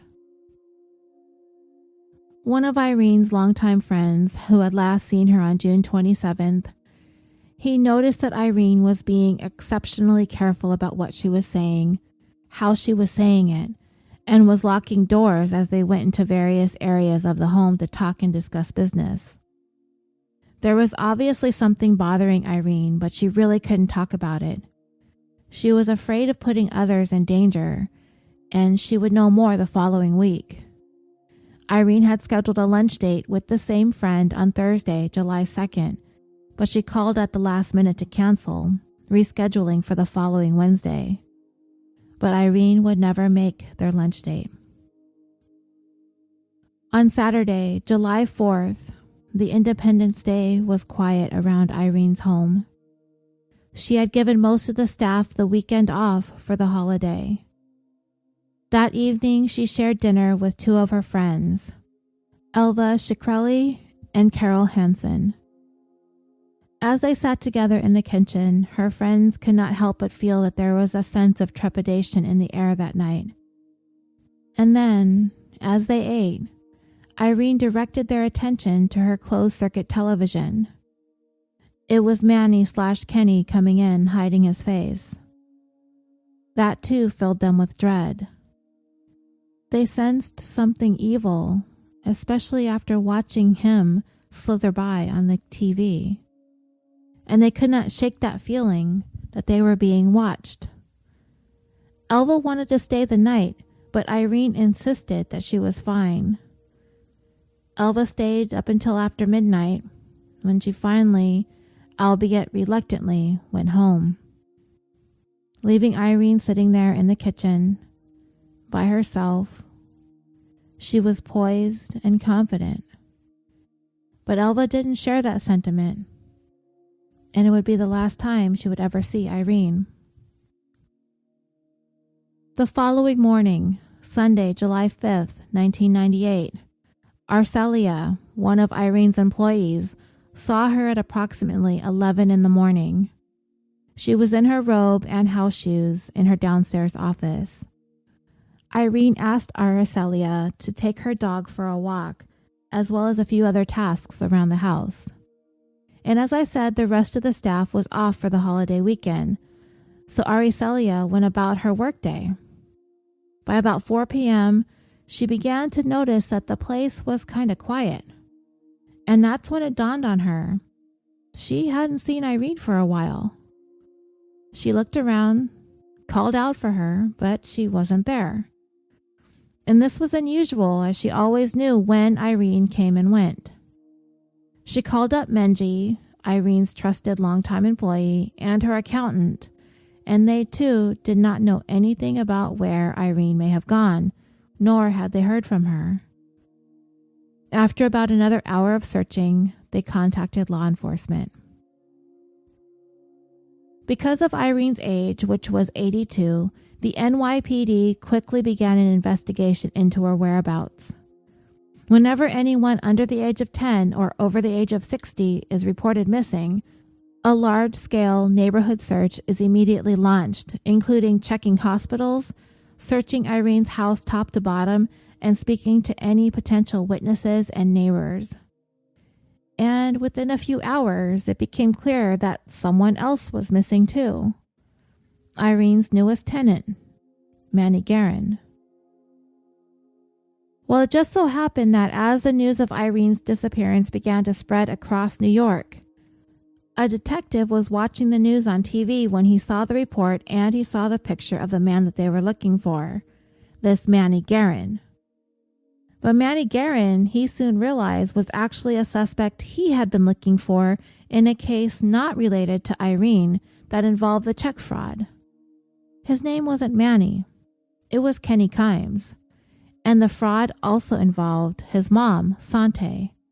This detective quickly picked up the phone to call the investigating precinct, and he was like, "Hey, we've got your guy in custody and his mom too." They were taken in the very same night Irene vanished. Soon, investigators in all the cases began putting it together. Everything that we have been discussing thus far in our story. This entire network of criminal activity being perpetrated across the United States, from Hawaii to California to Nevada to Utah to Florida to New York, as far-reaching as the Bahamas. They'd been trying to track this woman and her son, committing fraud, arson, and of course, several murders. So how was it the FBI and whatever other law enforcement agencies that were there after the Kimes came to track them down in New York? Well, through the investigation, they were turned on to a petty criminal and part-time casino maintenance man out of Las Vegas named Stan Patterson. He had done some business with the Kimeses in the past, and this included selling them guns, including a .22 caliber handgun, around the time that David Kasdan was murdered with a .22 caliber weapon, and that's what he was arrested for. He quickly rolled over on the Kimeses and agreed to inform on them. Well, on July 1st, 4 days before Irene's disappearance, the Kimeses called Stan Patterson and asked him if he was interested in a job managing an apartment in New York for her, and he agreed to come. But then he turned around and told the FBI what was going on, so they had it all set up for him to go out there and meet with the Kimeses while the FBI watched and waited. So 2 days later, after flying into New York's Kennedy Airport, on the evening of July 5th, a little after 8 p.m., 64-year-old Sante and 24-year-old Kenny were walking near Stan's hotel when the FBI and the NYPD swooped in and took the Kimeses into custody on that check fraud warrant out of Cedar City, Utah. Yep, that sure did come back and bite them in the butt. Unfortunately, it was just hours too late. Otherwise, Irene would have still been safe in her prized Parisian-inspired home, doing the things that Irene loved to do, being with her friends, having company, and enjoying her life. Sante, of course, feigning shock, began to cry out, "What is this all about?" as she and her son and their accomplice turned informant were being arrested and handcuffed. "I didn't do anything. What are you doing to my son? He didn't do anything. Stanley didn't do anything." And she began apologizing to Stan, and she insisted on giving a bag that she was carrying to him, telling the officers, "This isn't my bag. I want to give this bag to Stan." Inside this bag was $10,000 and Irene's identification card.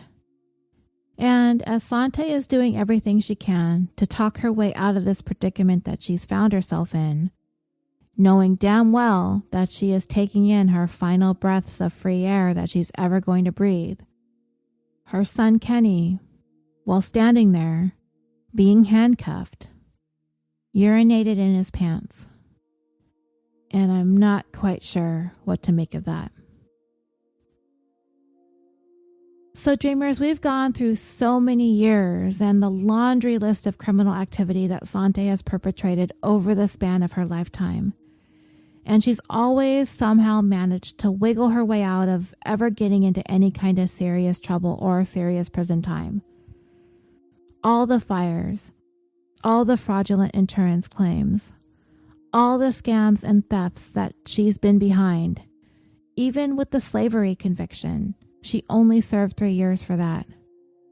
All of the years that she was with Kenny Kimes Sr., who had the means and willingness to give her anything she wanted, it still didn't stop her, even dragging him into it to an extent, and eventually convincing her son, Kenny Jr., in joining forces with her. But the 21st century was on the horizon. Sante's criminal behavior was stuck in a time warp, thinking she's going to be able to continue to get away with all of her old-fashioned schemes in a world that was becoming more and more technologically advanced with each passing year. And here we are, looking at this case with Mrs. Irene Silverman. I mean, what did Sante think that she was going to do once she got rid of Irene? The general thought is Sante planned to obtain a large loan and use Irene's property as collateral. But New York real estate law is very complicated, and transferring a deed is a transaction full of complexities. What Sante also didn't realize is that Irene had already willed her estate and the home to the Kobe Foundation, as Irene had no heirs, and in honor of her mom, this foundation promoted education and research into needlecraft and other fashion-related arts. It also served as a tax shelter, too. So should Irene pass away, everything would be funneled into the foundation. And that leaves the question, how did Sante think she was going to be able to pull this con off? Nobody really knows for sure. But probably the whole thing was much more complex than Sante likely expected. And I think that's where the answers to this can be found. Sante Kimes thought that she was smarter than everybody else. When I think of her dreamers, I think of a snake. And no offense to snakes, but I just picture her slithering through life, zeroing in on a victim and striking without warning, taking whatever she wants from her prey, and then slithering away onto the next. Sante thought that she was impermeable, untouchable, and you can just see the narcissism oozing from her in interviews that she's given. I watched one that she gave on Larry King Live, and I wanted to talk about that for a minute. Among other things, Sante said, "I know justice is coming, and I know the world is going to help bring us justice, and this will not happen. Her appeals will go through. They have to, or there is no justice in this country." In regards to Irene, the biggest injustice here is that there is no crime. They don't know where the woman is. The crime is manufactured. The world knows that New York is one of the most corrupt law systems in the world. This is all a premeditated murder of her own son. We will get into that in a little bit, but he could be facing the possible death penalty back here in California, and that's what she's referring to. That her son has done nothing wrong because there was no crime. There's a missing person, but there's no body, no evidence, no witnesses. She told Larry that she and Irene were friends, and this just really offended everybody that knew Irene because they would never have been friends. She said they met in 1994 and they became social friends. And then a few years later, Irene called her good friend Sante and told her that she wanted to sell her apartment because she had a lot of people around her trying to talk her into willing it to them. So she decided to sell it, and she wanted Sante's help because she had a lot of connections, and she said that she would be happy to help her good friend Irene sell her home. She told Larry that she never lived at the apartment. Kenny never lived there. They never rented from her. None of that happened. It's all a lie. Larry asked Sante about the various items she was found to be in possession of that belonged to Irene at the time of her arrest on the evening of July 5th, which included Irene's keys, her social security card, her passports, a deed to her house with forged signatures, transfer of ownership papers to a corporation Sante had set up, a .22 caliber handgun, a second gun in their car, a pair of handcuffs, pepper spray, and hypodermic syringes. Sante said, "I'm so happy you asked me this question, Larry. If anyone who believes in justice just reads the transcripts of the trial, you will see that all of that stuff was planted." Yeah, the old police planted all this evidence to frame me up excuse. Right. So Larry asked her, "Well, why you?" And she said just because they were there. They were getting arrested for a bounce check for that Lincoln that she had bought in Utah, and they decided to basically frame them for Irene's disappearance just because it was convenient. Sante said that there were people around Irene who were trying to stop her from selling her house. That the police took them into custody, and then they went into Irene's house, gathered up all that incriminating stuff and planted it on her and her son. Once they realized that Sante and Kenny were staying at Irene's home, they took all of Irene's personal effects and planted the evidence to frame them. And if they don't believe her, read the transcripts. That when they were arrested, the mayor and all the police went to the media with billboards and announcements that she and Kenny were guilty of Irene's disappearance. All the while, they were completely corrupting and murdering the Constitution. Now, what she's talking about is when the news was breaking that Irene was missing, they were taking images of Sante and Kenny that they had because they were searching for them. They had gotten that tip from that other detective who saw them on the news based on the surveillance video images, and he was the one to identify them. So they splashed their faces across the local media everywhere to try and find them because they wanted to find Irene quickly. Larry King rattled off the entire sequence of events leading up to her disappearance. Everything I told you from the time they contacted her using aliases, to wanting to rent the room, and to trying to find out information about the property and Irene, all the way up until the time she went missing. Everything that we've gone over so far in this case involving Irene, all of it he threw at her, and all of it, Sante says, are all lies. Every bit of it. He asked her about the slavery thing, and she said those immigrants just wanted money because they knew she was married to a very wealthy man and that his first children were the ones who planted those maids in order to go after her and her money. He asked about the mink coat incident, and she said it was her mink coat that was stolen. He asked her what her biggest mistake in life was. She said it was trusting the wrong people. He asked her, in her whole life, has Sante Kimes ever done anything wrong? And she said, no, I wouldn't say that. When I was young, I was homeless and I would steal to feed myself. Things like cheese. She also admitted later on in the interview to stealing a couple of tubes of lipstick. Larry asked her why the judge in her case called Sante the most degenerate person she has ever met in her courtroom. Sante said it was because she's part of the most corrupt political system in the world there in New York, and she is a judge who is totally biased and wouldn't allow Sante to get up and take the stand in her own defense, which you and I both know is completely untrue. Sante said for 13 days during the trial, the judge imposed a gag order on her, which I kind of believe because she strikes me as the type of person who would interrupt and have outbursts in court, which is what ultimately happened. That she said the judge would not allow Sante to use the phone, she would not allow her to talk to her attorney or give him notes. She was unable to develop a strategy for her defense. And she said the jury was brainwashed and the sale of Irene's home was on the up and up. She did not benefit from Irene going missing because she needed Irene present in order to complete this legitimate transaction. Larry asked her about David Kasdan, but she said she really can't talk about that, but they're innocent of that too, that this is also a frame job by the LAPD. And again, Larry asked her, why you?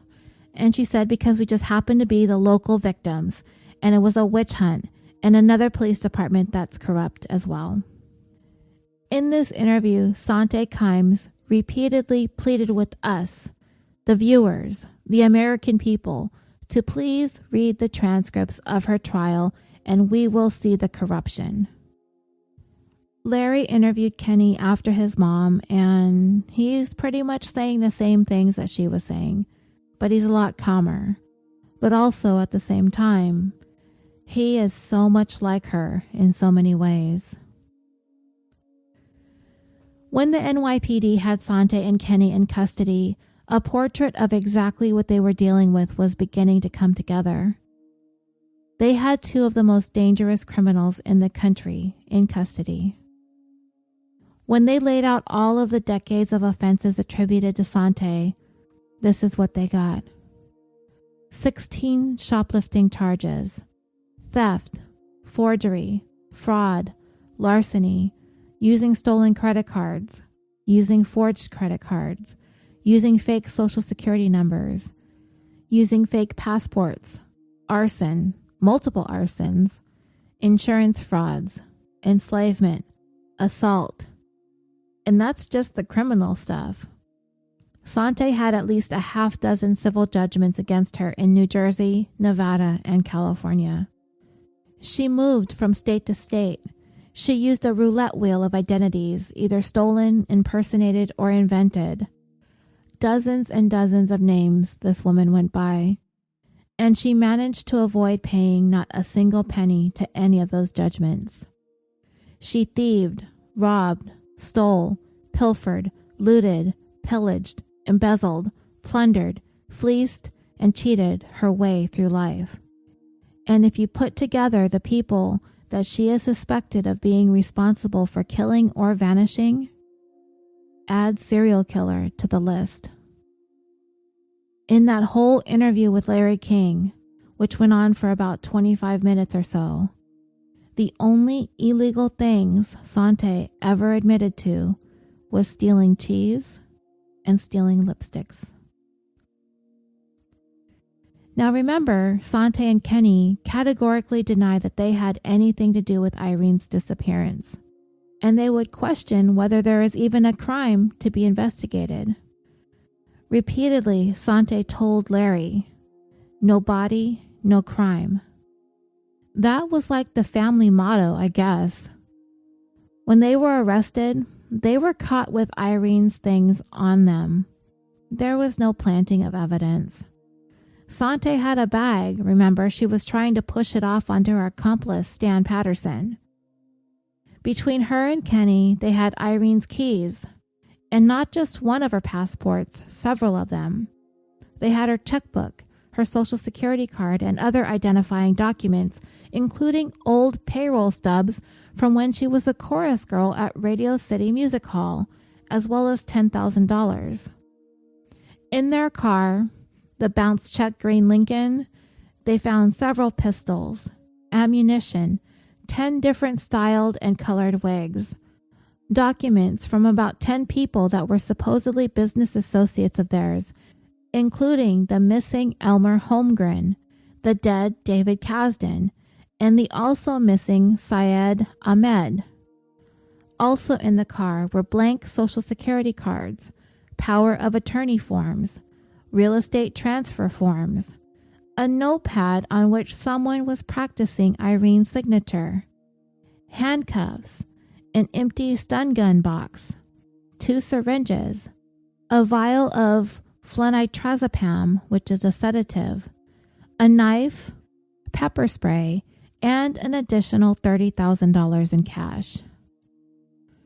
Also recovered were 8 microcassette tapes from recorders that Kenny and Sante clandestinely set up to record Irene's phone calls. That's where they found the recording of Sante attempting to ascertain Irene's social security number with the ruse that she had won a trip to Vegas.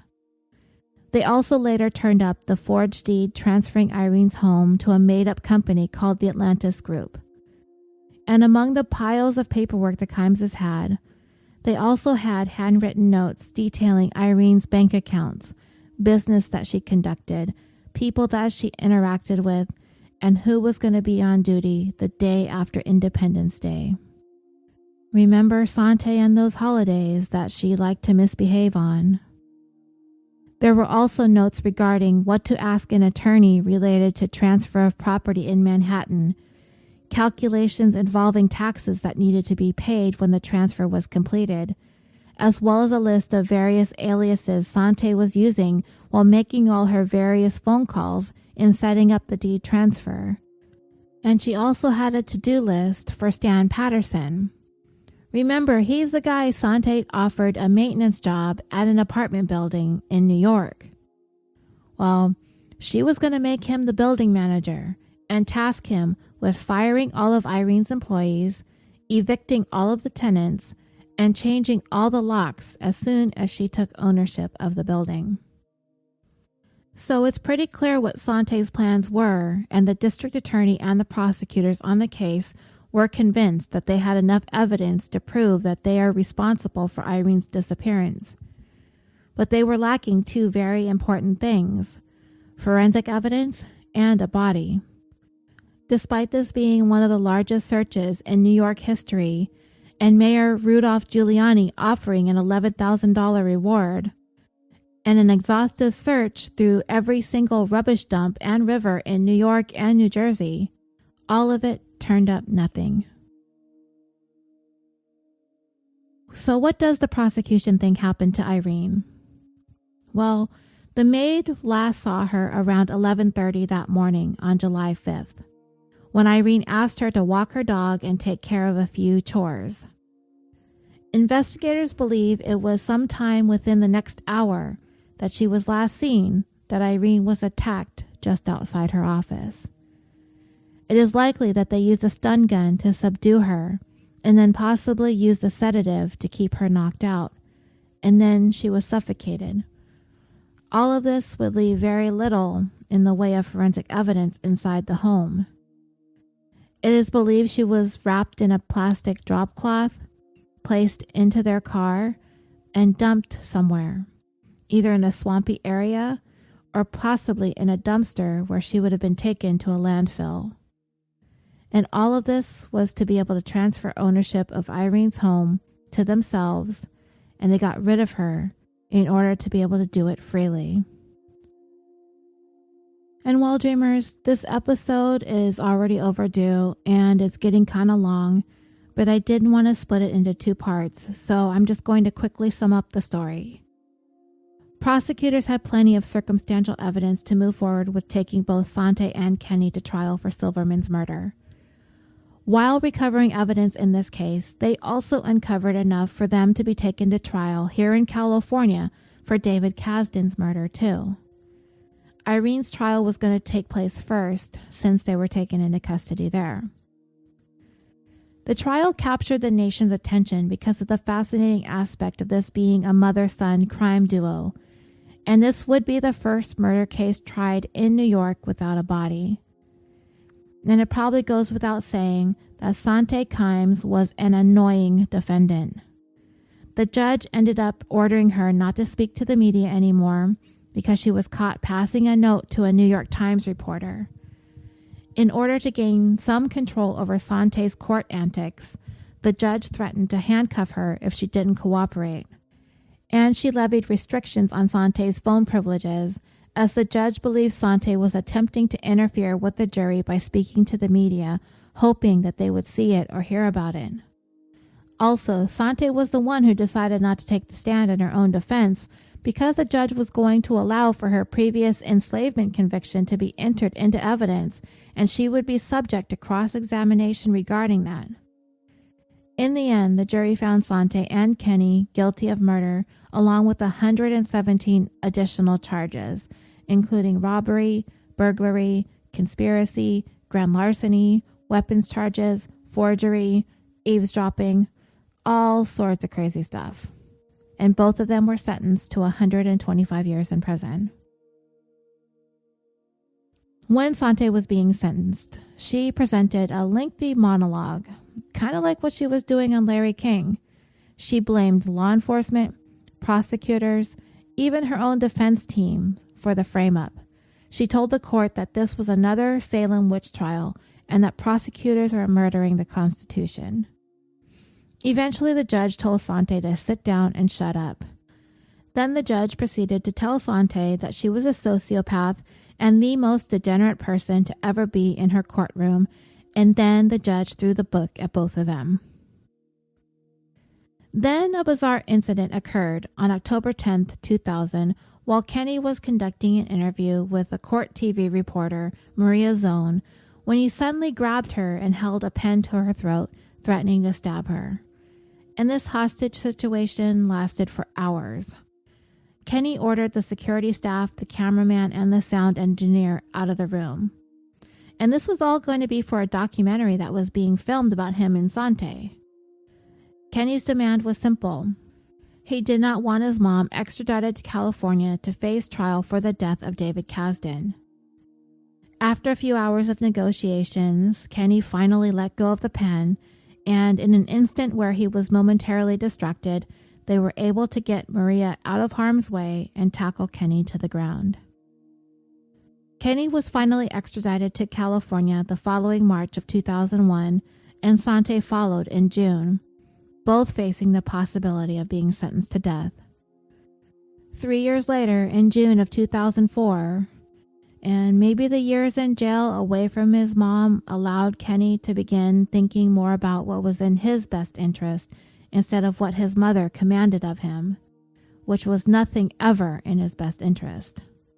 He decided to change his plea from not guilty to guilty, along with the deal to provide testimony against his mom. And in doing so, they both would avoid the death penalty. They were both subsequently convicted, both sentenced to life in prison without the possibility of parole. Today, Kenneth Kimes is 44 years old and is housed at the R.J. Donovan Corrections Facility in San Diego, California. Sante was sent back to serve out her time as far away from Kenny as humanly possible at Bedford Hills Correctional Facility for Women in Bedford Hills, New York. And on May 19th, 2014, Sante Kimes passed away quietly, alone in her cell. Her cause of death was determined to be of natural causes, and she was 79 years old. The Vanity Fair article summed it up quite nicely. Perhaps never in the annals of crime has a woman been suspected of masterminding the breathtaking range of criminal activity ascribed to Sante Kimes. From arson to sophisticated financial fraud to multiple cold-blooded murders. Sante lived her life unapologetic, unafraid of anyone or anything. Everything she did in life involved a sinister plot, and what she was willing to do, the places she was willing to go, knew no bounds, and that makes for one incredibly scary woman. And that brings this 99th episode of California Dreaming to a close. If you would like to discuss this case in more detail or any of the others that we have covered, please feel free to request and join the California Dreaming official discussion page. There we have cultivated an amazing community of listeners and true crime fans who share their thoughts and opinions on all of our cases that we cover, as well as current true crime stories, other news events, TV shows that we enjoy, documentaries that we've watched, books that we've read, our pets, our kids. Whatever you find that you want to share, please come and join us. You can also follow the show on Twitter at CaliforniaPod and on Instagram at CaliforniaDreamingPod. I have our birthday shoutouts for last week and this upcoming week, so happy birthday to Mike B., whose birthday is on July 17th, Aaron S. on the 18th, Peter C. on the 19th, Connie B. on the 20th, Jamie B. on the 21st, John V. and Rachel P. on the 22nd, Ryan C. on the 23rd, Tracy D. on the 26th, Joe V. and one of our own here at Orbital Jigsaw, Esther L. on the 27th, and Sandra C. on the 31st. Happy birthday to all of you. And California Dreaming is proudly brought to you by the Orbital Jigsaw Network. We are a podcast production company located in Los Angeles, California, with the mission to create some of the best podcasts to listen to consistently improve upon our current roster of shows, to develop new content that appeals to people all over the world, and to provide a thriving community for listeners and podcasters alike. I am so proud to be a part of an amazing group of shows and talented hosts. So please visit us at www.orbitaljigsaw.com. There you can find all of our shows, our merchandise store. You can find all of the California Dreaming stuff there, and there are a couple of new designs that we just uploaded. So take a look at those and get your t-shirt or your coffee mug or your hoodie. Take a pic and post it in our group or on Instagram for everybody to see. Or if you would just like to email us with your feedback, comments, questions, or to just let us know what you think, that's www.orbitaljigsaw.com. Thank you again so much for listening. This episode has been going on for so long, and my poor doggies have been locked in the bedroom, so I'm going to let them out at the end of this. I am your host, Roseanne, and until next time, sweet dreams. Okay, my puppies, are you ready to come out here? Come here, babies.